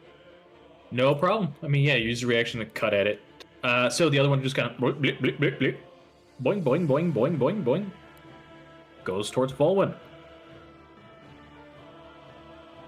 14 goes wide. And now, let me go back to the west. I've got 4 of them, and look who is nice and close. These things seem to be bouncing really fucking fast. So this one. Boing, boing, boing, boing, boing, boing, boing, boing. If you even see me. You notice that at the end of each of their little triangle bodies, they have several eyes kind of squelching and looking at you. And on the front planes of them, so they've got a lot of eyes to look at you. Okay, hold on. Boing, boing, boing, boing, boing, boing. And the last one. It's kind of bouncing along. All right, let's go to Fenwick first. One of them boings at you. Boing. 13 goes wide. Sir Dusseldorf, a total of 3 psychic slams. 1 and a 2 and a 3. There we go. Finally hitting with the crit. Someone who's vulnerable to psychic Good job, damage. me. Oh, yes, Oh, indeed. I'm physically down. Oh, okay, no. I forgot. So that is Uh, 19 plus 8, so that is 27. Multiply that by 2, and you're down. Yes. Yeah, I'm down. I blame the song. As this happens, Sir Dusseldorf gets knocked down and is dying.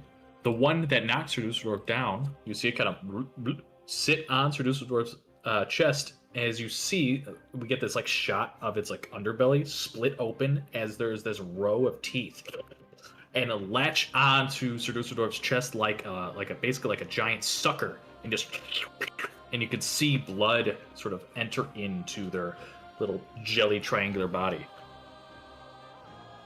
That is instantaneously 1 failed death save. Wait, which is the one that is on top of?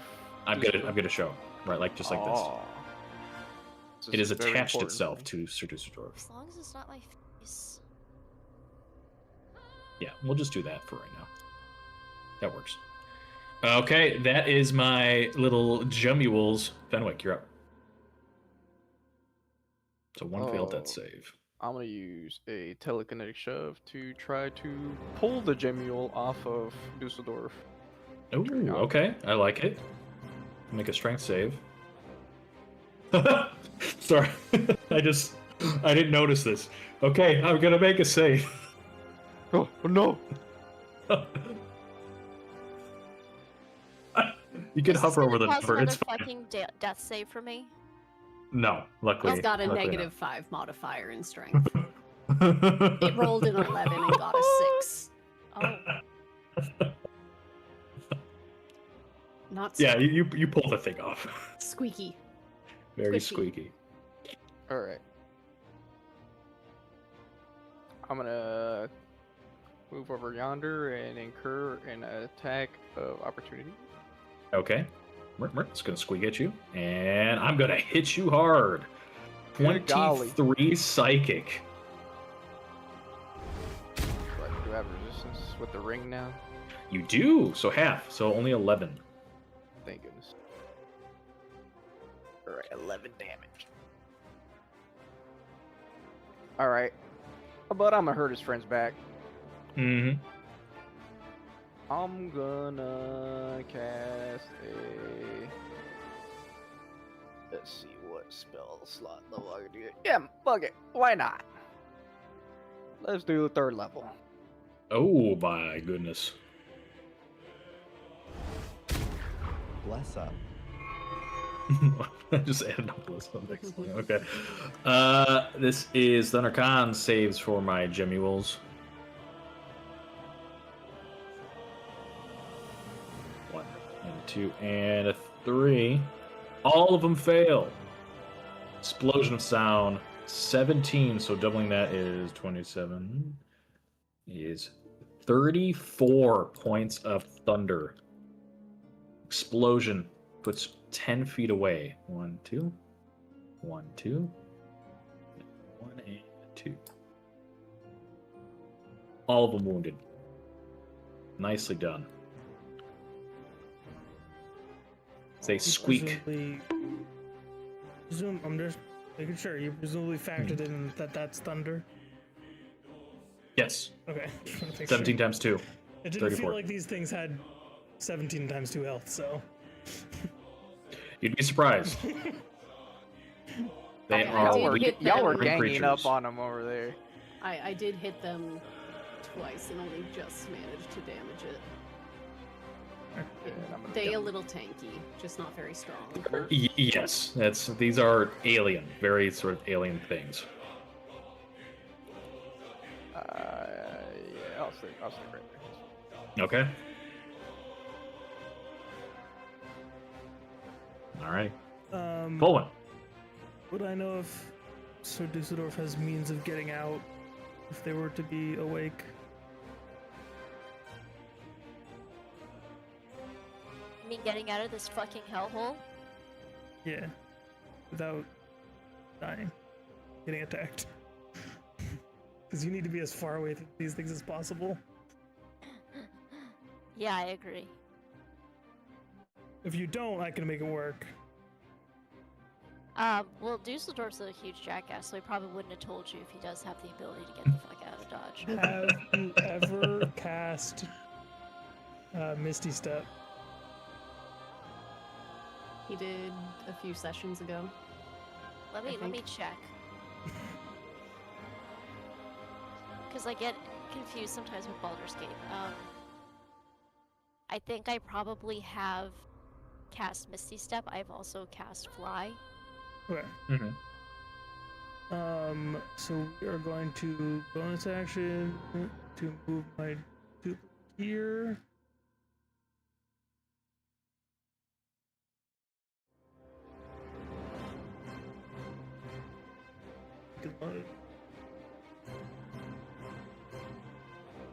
Hello? Can I do anything? Cutting out a little bit. Oh, it's trying to cast. Why is it trying to cast Pass Without Trace? That's not what I clicked. Hello? Oh my lord. 6d8 plus my whiz, which is fucking 4, I guess? I don't know. My sheet's not loading. So 20, 31. Okay. Somewhere around there. Okay. Go dice. Yeah, you got a wisdom of 16, so it'd be +3, but whatever, it's fine. Okay. Okay, going next. Sir Dusseldorf. You awaken. Eminent.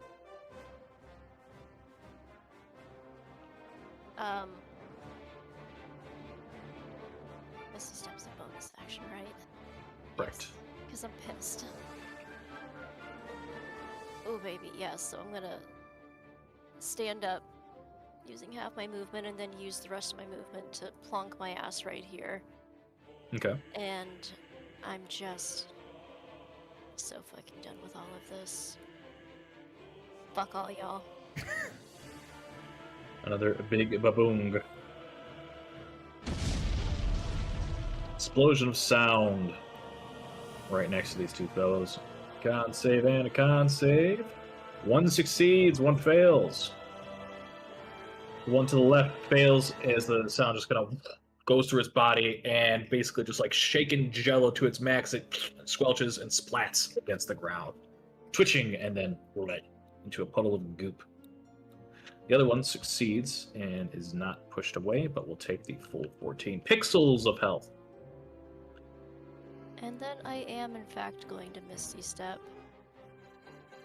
And go 1, 2, 3, 4, 5, 6, and pray they just don't follow me. Are you using that through a different method? It's through my Fate Touch Ancestry. Why? Oh, okay. Yeah, that'd be fine. That's fine. Yep. Rules for casting spells, leveled spells. You can't cast 2 leveled spells. Yeah, but yeah, it's one of my non class feature thing. That's what's fine. Class feature, items, racial feature thing. That's fine. Just way to get around it. Then I'm done. So. Perfect. Up next, Kenrick. All right. 22 to hit. Swinging the longsword One. connects. Which one are we Right hitting? in front of The one to the right of you. Got it. 7 magical slashing. Excuse me. Make a strength save. As I Strength shield bash save? you. Sure. I don't even think it's possible. Yeah, I roll a 4. It might be immune to being prone. Can these things be prone? That's a good question. I'm going to double check that. And if It's if a fucking Luckily, they triangle. can. It Oh, can. wow. Yeah, you flip it on its side. Yeah, the point it's goes into because the ground, that's exactly the point goes into the ground, and so it's not really like on its side per se, and it's just rotated upside down, and it's just kind of flailing around. Okay, well that makes this one Kick it like a football. Hits, just barely. 14 still hits. Okay, nice. Just barely. That's 12. 12 Wounding slashing up. damage.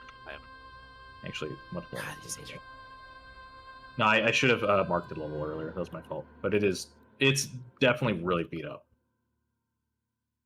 They are tankier than you'd expect. Because as you Yeah. hit them, like chunks fly off. I'm thinking like my memory's going to the Resident Evil DLC. There are RE2 DLC where you play as a giant tofu block and you get chipped away as they bite at you. I don't know. It's very goofy. Look it up. It's funny. But this is exactly what I'm picturing. Because like you keep chopping chunks away or burning them away or whatever you're doing, but most of the form is still there. It's like a big fucking glob of jello. You know, there's no like heart. You're not cutting Yeah. off organs, so it's very weird. But it is very damaged. Kenrick, anything else? No, that's it. Yeah. Okay. Sabira. I swing at the one to my north. Okay. Connects, chopping into the creature. 11, severely wounded. Then I cleave. the Okay, with one advantage. down there. With a crit Baba Booey. I think that's the first player one. Nine. Damn. Still stuck in the ground with its pointed D4. All right. I will try and finish it off with another swing from Hugh then. Now, okay. The prone one. Yep. Another crit. Alright. Back-to-back crits. I'm going to give you DM inspo for that. Why not? Thank you.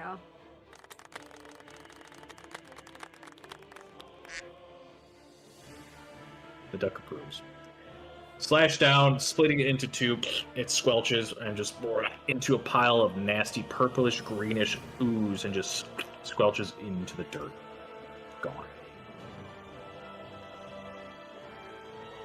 I think that's all I need to do.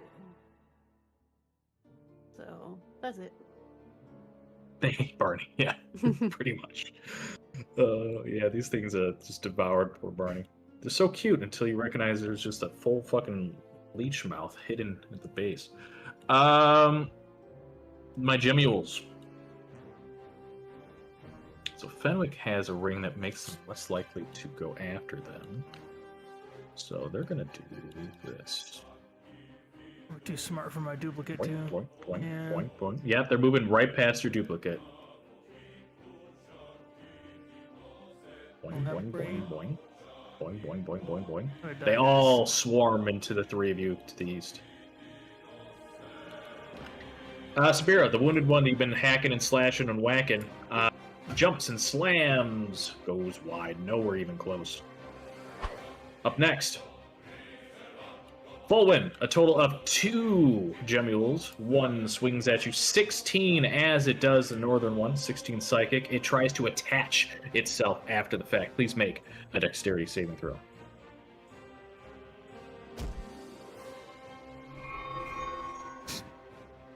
Which it does, like a giant leech. It lands right into basically your chest. As that happens, you are going to take... Well, let's start on this. You're going to immediately take this. 12 points of piercing damage as it attaches to you. We'll do one of these so we know which one's on you. Nope, come on. Work with me. Thank you. And as it happens, it's just going to keep starting to drain and sort of drink your blood. The southern one will try to do the exact same. A psychic slam on Fulwin goes wide. Last but not least, Kenrick. Same deal. One tries to jump and does manage to strike your arm. 12 psychic. Please make me dexterity saving throw. But you fail. Same thing. Attaches itself to you. Finding 4 piercing. 13 additional piercing as this one attaches to you. Is that just normal piercing? Yes, it is. It's technically just normal piercing. Cool. So if you get resistant to it, then half. So that. Not bad. All right, come on. Oh my god. Token. Let me select. Let me do the matching token so we know who's fighting who. Fenwick, you're up. Alright. Seeing all these people getting sucked. I'm gonna... What is that, 10?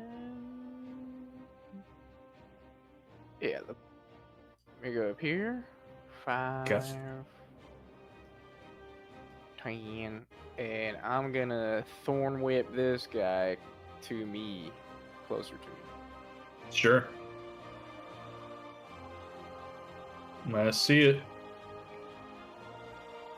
Come on, lag! 14 is a hit. Paw. Strikes the gemule for 6, and as the thorns pierce into it, it plucks it and squelches and just crumbles like basically mushed jello in your magical thorn whip. Dead. And 15, 25, 30. I'm gonna try to pull this one off with a shove pull. Sure. Definitely getting some good use of all that. It's gonna make a strength save. I roll a -4. -4. Damn. I don't know. I don't think I've ever seen such a low negative number. Bro needs to go to the It gym. gleefully jumps towards you in excitement. Oh my god. Just gonna pull Ridiculous. them off You of send him like Team Rocket blasting off again, or You know what? I like that. Why not? You pull him. I'm gonna do double. So it gets pulled to here, and since it failed so spectacularly, why don't you roll me a d20? Because he's just flinging in your direction. There's a tree right next to you. 5. Okay, not as exciting as I hoped, but does get knocked prone and land like a wobbles right at your feet. Hope he doesn't notice I'm here. That's gonna be it for my turn. Okay, Bolin, you're up.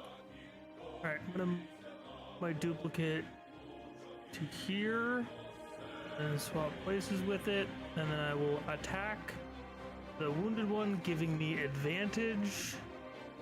That's not correct. Light bringer, advantage.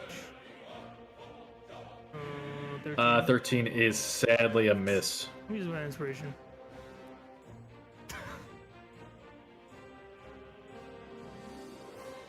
Yeah. Hits. Why is that gift so small? Yeah, you swing. The Lightbringer crashes into the gemule. And let me remind myself. What it does? Let me help you out here. Yeah, so we're gonna do the damage. We're gonna do 10 bludgeoning, 11 fire, and then I regain half of the fire. 10 bludgeoning, 11 fire. You regain. I'm gonna post that on your screen. Oh, Sorry. however much am I? You regain HP equals to how much fire damage you deal, or an ally within 15 feet may gain that in temp HP. So true to you or temp to someone else. But as you do, you smash it with the Lightbringer, immediately ignites, just squelches into the ground. Again, just like Jello that has maybe been too long in the oven, just pops and explodes. Real HP's pretty good. I'm gonna take a step here, and that'll be it. Okay. Yep, so 11 real HP for you, or temp Real to someone for else me. within 15 feet. You kidding me? Real for you. Got Everyone else is fine. it. For me? Yeah. All right. It's all for me, maybe. So Dusseldorf, you're up. I'm literally just gonna fire my thingamabob. Sure. Lining up a crossbow shot. And that thingamabob hits. I think this is probably the most visible one for me. Yeah, I agree. Strikes, +2. warbles, damages, so 14, 12. Thank you for that. I'm gonna pop over here. Do I hear any more squeaking? You do not. Don't need to roll. Okay, I'm just gonna yell down to Pip and tell him to stay down there. And that'll be my turn. Okay. Kenrick, you're up.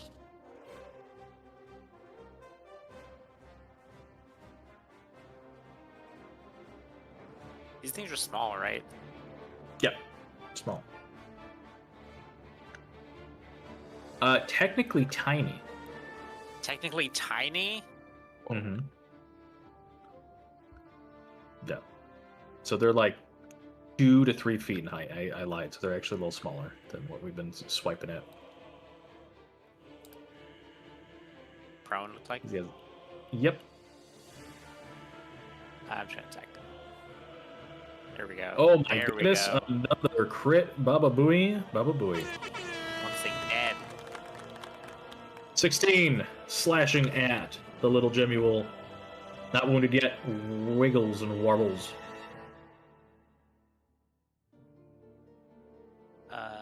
We go again? Another hit. 10 points. Slashing at the chunk. Is that wounded?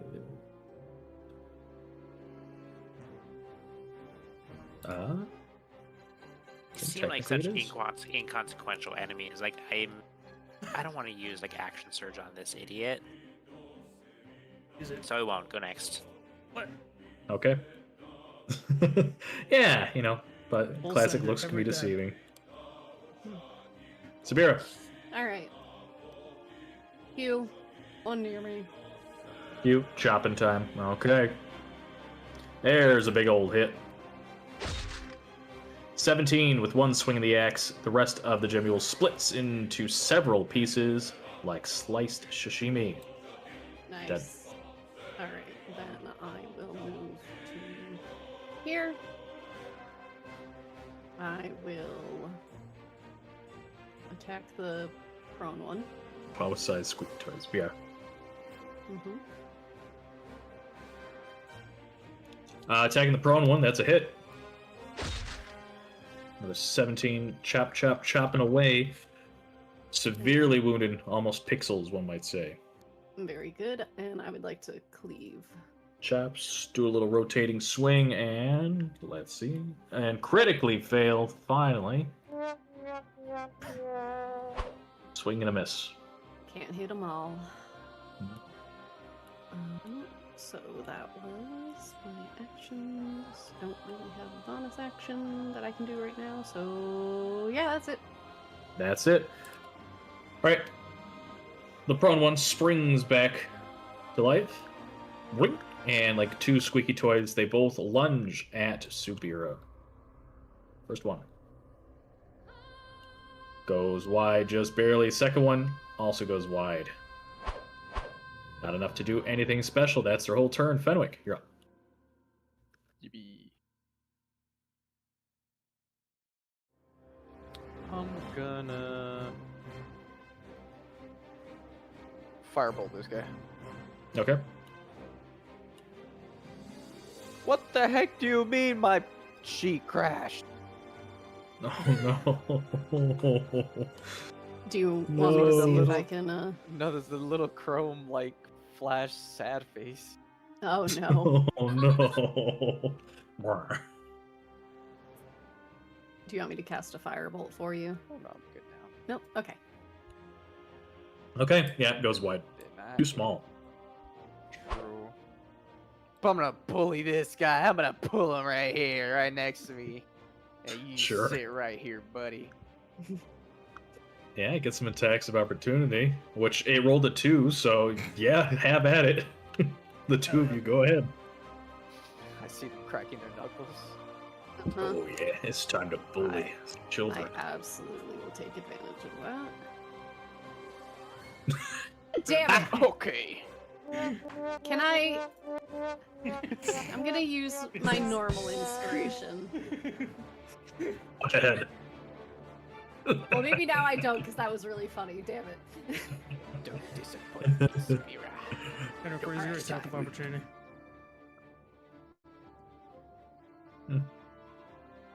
That's all. Hmm? For my turn. So. Kenner's just vibing. Okay, that's a good turn. Alright, that's fine. Attack. There's a hit. Not advantage, but That's fine. I know it hits. 12 finally, with that just nonchalant kind of swipe at the one that leaves. It just crumbles to the ground and squelch. Moving these guys is fun. Go next. It's like playing with little toys. Fulwin, you're up. I will move up. I will attack with advantage again. Okay. 27. There's a hit. Oh, it's almost a crit. And 7 bludgeoning, 7 fire, and I'll gain 7. Sounds good to me. Bonus action. Oh, bonus action. It's wounded. I will. I'm gonna whip out my fucking wand of paralysis, or try to paralyze him. All right. Whip it out, guys. Whipping out the wand. And As how a big bonus is the action. wand? Average. It fails. Let's go. Blue streaks and just wraps around the creature, warbles all around it, and just kind of. This is just bullying. Bully. Go next. It is paralyzed. Sir Dussador.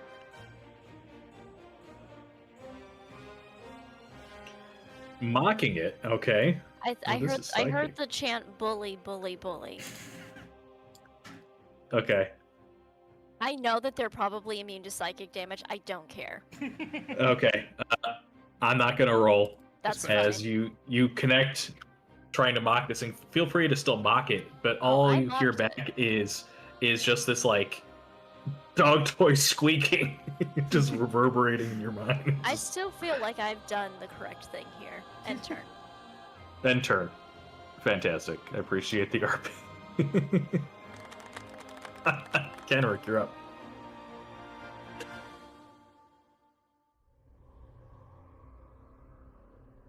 like, I feel like I should just try and stomp it. Go ahead. But like, mechanically, that's bad. RP wise, it's the only thing there. It's paralyzed. Just stomp the shit out of it. That's fine. You tell me what you want, and it'll go. And You it's stomp it, and as you do, Push it.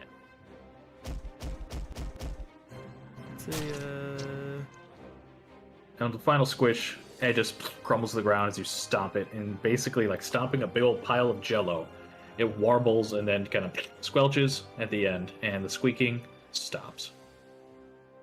Adventurers, congratulations! What a weird combat.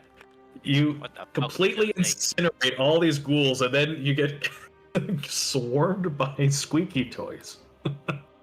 I liked that. It was fun. Animated Jello cups. Animated Jello cups. Hell yeah. Oh my goodness. Give me one moment. Probably should Pep, are you check down on there? the kid. Mm-hmm. You shout, and you don't hear a response, at least not like someone saying anything. But you do hear some rustling, and again, another sound of like a pot or like something fall to a stone floor. As you look down, though, you notice that it is mostly just like a massive sort of hole about 10 to 15 feet deep, but looking down, especially at the angle that you're looking, the light kind of bounces off and you can tell that there is actually a structure, a small one, but a stone structure built almost in this like natural, not really like a cavern, but like a pocket that's been carved out to leave still a few feet of dirt above, but like a nice little, like a living little, like hidden alcove underneath the ground. Can we just go down in it? It's not like a drop. Yeah, it's not a drop. There's no like real ladder, but it's kind of rocks were kind of placed to allow you to kind of handhold your way down. So if everyone would be so kind as to bunch up, I'll bring you all to a new map. All right, Joe. Let's do this. Yes. Select all of us. Okay. And then I think right-click, add to party or something to that effect. Define party. Yeah, yep. define Party assembled. And then go to the next sheet, and then just I think right-click and then place party or something. I think what it is. Really? Okay, I'm gonna try that. Give me one moment. Place party. Oh, it's loading. Yeah. Look at Okay. that. And I didn't have to even drag you over. Oh shit, that's really good. Oh yeah. Wow, that saves actually a lot of work because I have to copy you all. Yeah. I then go to the page. I then paste you all, and then I go to the bookmark and drag you all to that page, and it's all these steps. Yeah, this Okay, seems much I mean you're easier. all stacked on top of each other, but that's fine. We can just Is move it? tokens Is there out of no the way. light source down here? Oh, it doesn't. Yes, It's- correct. The only light source is the hole that you can see etched into this place. There Oh, is I no can't like see torch or anything. anything. Completely Yeah, black. for to me Let me. me- it's completely black. Let me fix that. Let me fix that. Yeah, I can't see their health Hold bars. on, hold on. That's One weird. moment. One moment. Technical difficulties, please hold. Please hold, please hold. Okay, yeah, so the page is normal. I think something with their When I- characters is off. It broke. Hmm. Okay, so it kind of worked. Great. We All love right, when everybody. things kind of All work. right, come on. Damn it. It brought everybody, but broke everyone's characters. So I'm going to do it the old-fashioned way. Well, at least you're all on the page. Didn't break mine. I'm going For some to. reason. Yeah, I'm looking at stream and yours looks totally perfect. I'm going to delete everybody. Well, not And I'm everybody going to can be a paste princess everybody. like Connor. Hey, I can see now. Oh, there we go. Yep. Perfect. I just did the old way of doing stuff. All right. Oh, thank God. There's So, no share. give me one moment, and let me explain to you what you see. Guys, I've got the vapors. Oh. Yeah. Oh my goodness, where is?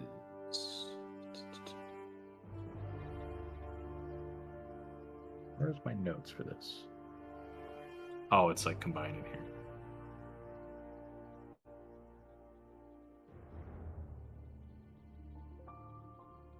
Okay, so I don't actually have. All right, that's fine.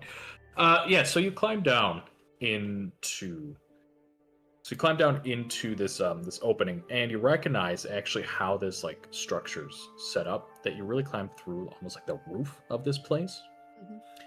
It looks like as you're inside that this building really probably was maybe like fell in via sinkhole rather than was like purposely sort of carved.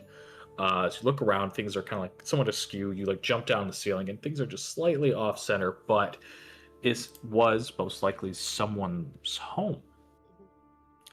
So you look around, you see that you are in this like sort of living room that's covered in dust. And you begin to now hear the sound of like a thump and a scurrying to the northeast. Pip, are you here? Yeah, your mom's looking for you. I like look under the bed. Crawling out from under the bed. Exactly. You look under the bed and you see sort of crawling out at the same time a small dwarven boy. He looks up at you, kind of squints. Are they gone? Yes, they are gone. Oh. Weird. I wanted to keep one of them as a pet. I saw a bunch of these weird little things, but when I saw one, and then there was two, and then four, and then there's just so many of them. And then I ran.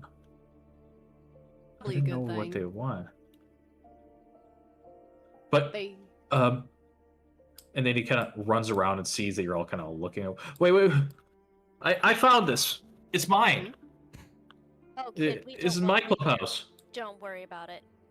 Mm-hmm. Well, I don't want to live here. This is my clubhouse. Finders keepers. Yeah. I found. Speaking of finding, he kind of waddles over to the debris. I found this. It's mostly torn up and old and rotten, but it has a name on it. It says, and I'm going to put this in the chat.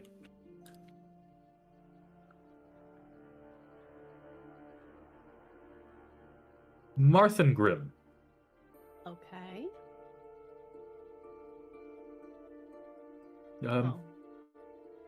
Take a look at it. Is it like a parchment or like a letter or?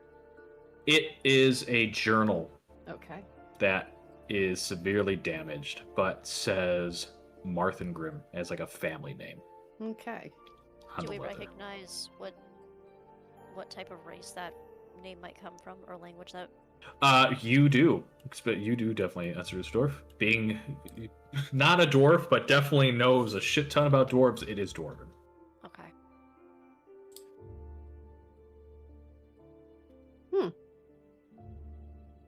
Well, probably written in Dwarvish. You want to take a look at it? Sure, but you're gonna bring it over to me. I have vapors. Oh, I sure. declared that earlier. Yes. There you go. You can sit down at your fainting table and take a look. How severely damaged is? What am I able to glean off of it? There's not a lot left in it, but why don't you roll me a d20. We'll see how much you're able to get. 16, so more than I thought you'd be able to. You are able to get a bit information of this. So, Marthengrim, they don't mention their first name, but they just sort of write in this third person as like a family name. They say that Marthengrim was a paladin of Dumathoin, that apparently you learn that they excavated this home, so they actually found this place. It's older than the journal was, more than 60 years ago. You learn by looking in this journal that Marthengrim was a paladin specifically of Dumathoin, as I said, and found that their lineage, other people that their clan sort of were vassals to, that went by the name of the Talhund. Learned that there is a place called Talhundrith that was, at least at when the time of this writing, was teeming with dangerous monsters. And that specifically the crypt where they're trying to reach was protected by some strange puzzle lock that only, end quote, Dumathoin's faithful could solve. Let me see what else. He writes that there were ghosts that haunted the crypt, and he wanted to bring them to peace. Sort of, he had this divine like blessing or telling of Dumathoin in his dreams that in the crypt of the Talhund, they were to bring these ghostly apparitions or spirits to rest, that they would be blessed, and also that something else about protecting the land. You don't quite know. There's alluding to something, a great evil that sort of prophesized to come to this place, this like general area, but no real details about that. They seemed quite confused. And this Last is thing. one Go of ahead. the locations that we're supposed to be finding one of the 3 stones at. Is that why I'm recognizing the name? Yeah, so there's this is slightly confusing. There's a place called Talhundreth that's like the main location, and then there's the crypt of the Talhund. You learn that the Talhund or Talhund is the actual dwarven clan name of this like political family that had a lot of sort of power And this guy's, at least the Marthel family, was sort of like a vassal, like they worked or were associated with the Talmud. Oh, that's what I'm recognizing it off the hide map we found earlier. Yeah. Okay.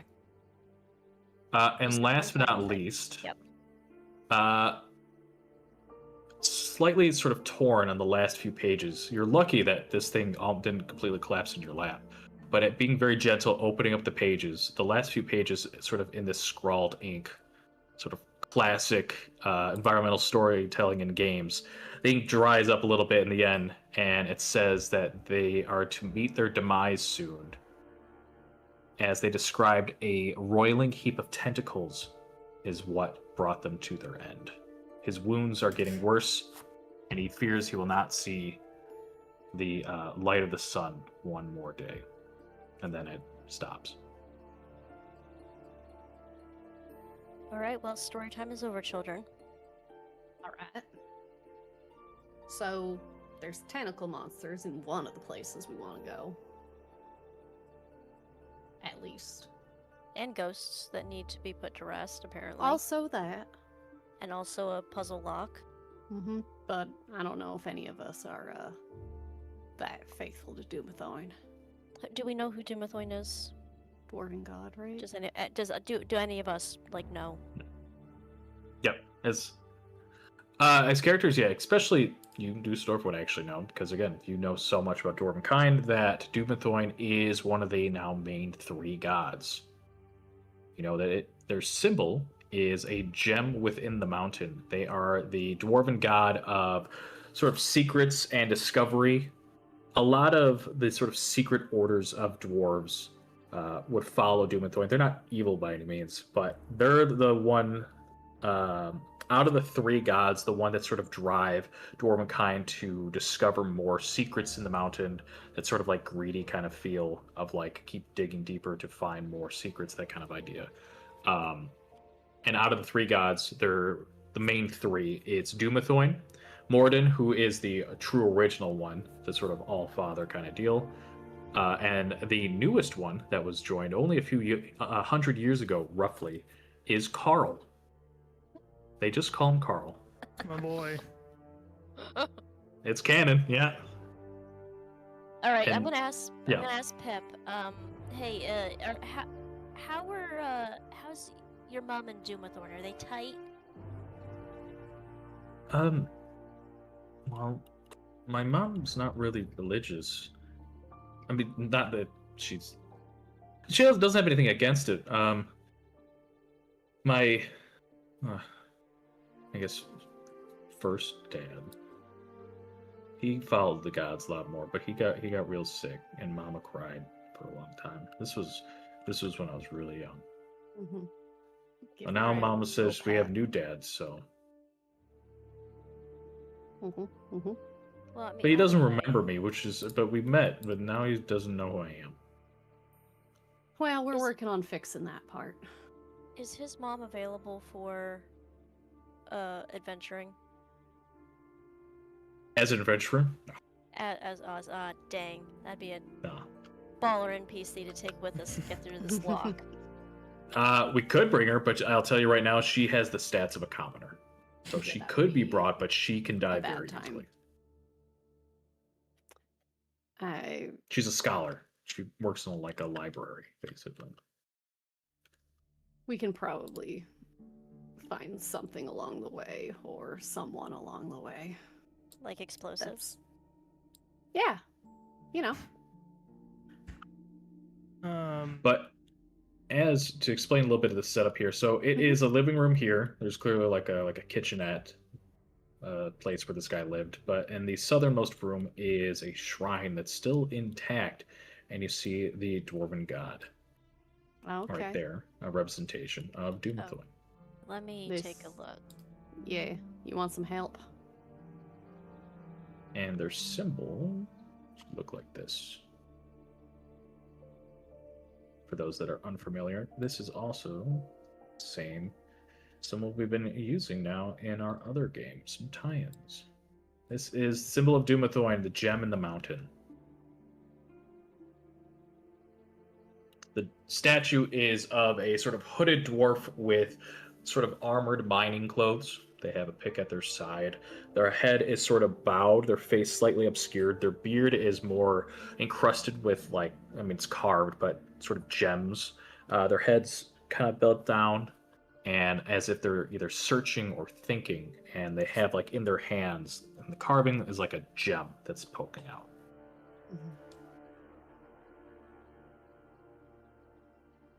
Well, is this the desk over here? Right. That is, yeah, the Or an altar? not a desk, the altar. Yep. Okay. I'm gonna rifle through this. We need as much information as we can to get through this lock. Sure. Rifle through. Roll me an investigation check. I'll help. Okay. 2 of you are rifling with advantage. Go right ahead. 20. 20. Yes. You remember as you're looking through, a lot of it is priestessal robes, things that would not really be of note, but more carvings and drawings inside, sort of like ceremonial prayers that sometimes dwarves would say to themselves or to others, kind of following this sort of carved, written, sort of oral history kind of deal. And you remember that now that Carl has joined this sort of now 3 god system, it's been accepted. You know that dwarves always had a system of representations with color, or really like gem, mineral type, and cardinal direction. You remember that a lot of the times it would be a representation of 4. It would be the 3 gods, Good. and whatever house is associated with the temple or even family. So this time, for example, you could see that it's literally just the letter M carved in stone, their family name.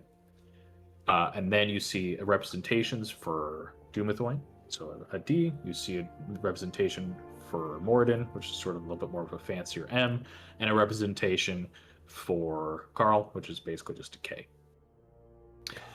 And you see that each god has a direction associated with him. That you would see that Carl is facing to the west. Moradin is facing to the east.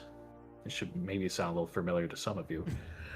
The family name is facing to the south, and Dumathoin faces to the north. The reasoning behind that is that the family, whoever's associated, always looks down, thinking it is themselves as they look to the others in the sky to help guide them. Moradin, being the original founder, is to the east. That is the past, the foundation of everything else is to come. To the west is the new way of looking forward, the unknown, the idea of exploring not just for secrets, but for connection. It's a new way to think about not just dwarves living for themselves, but connecting to the other folks that are out there, humans, elves, and all the other races and peoples. Again, a newer way, a more enlightened way of thinking. And to the north is to dig deep further into yourself, not just greed, but monetarily, but it's the embetterment of dwarven kinds, and especially the secrets to keep ourselves strong. Not by our forging powers that Moradin gives us, or weapons, but by magic, but by coin, and by also secrets. And that's to the north.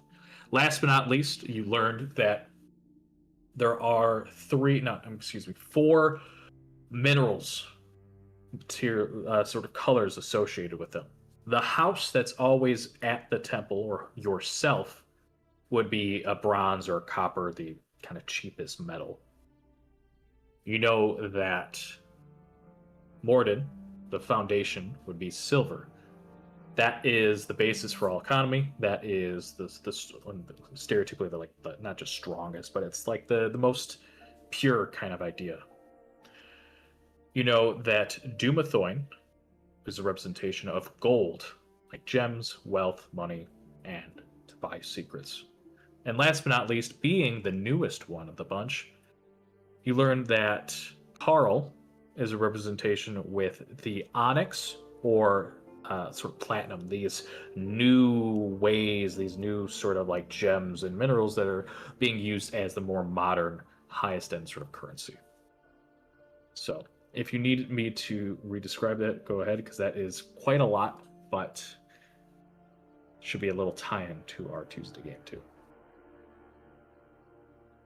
I think the real question is if I'm going to be able to read my handwriting later. I think I've got. Well, I can help explain this. Yep. So it's the family plus 3 gods.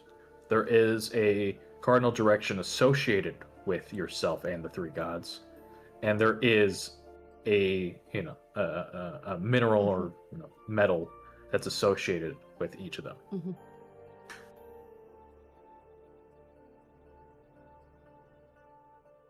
Very familiar sounding. Yeah, well, we would put that, huh? Never heard of it. Never. Not recently. In any way, shape, or form.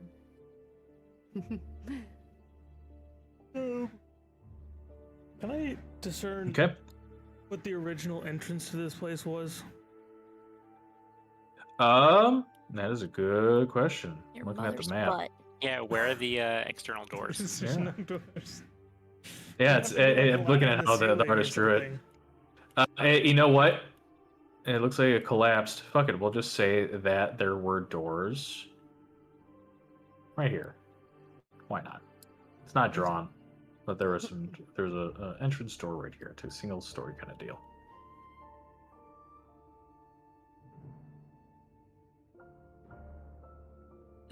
Is there actually a chest here?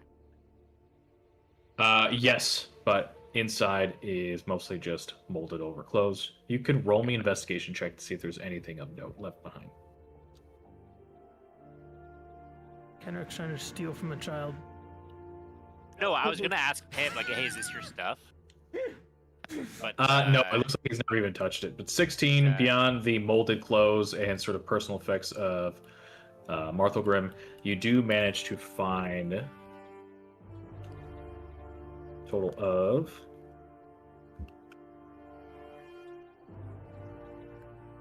456 gold pieces, cut in gold and platinum, kind of scattered together in a basically a sack. You managed to find a total of one cut gem that is specifically of an amber-like color, an amber kind of goldish color. Could be topaz. Could be amber. Colored gem. It is yellow sapphire, to be specific. Ooh, fun. Very fancy. Sapphire. Interesting. It is worth 500 GP, but I'm gonna keep note that do not convert that into gold. That is still a yellow sapphire. Guys, it's a mission objective. 500. It's got an orange box around it. You can still sell it if you want to. We should give Pip a cut of that And gold. last but not least, 1d4 old potions, 4x greater healing.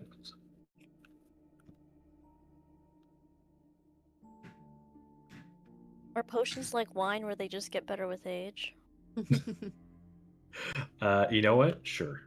Maybe they at least taste better.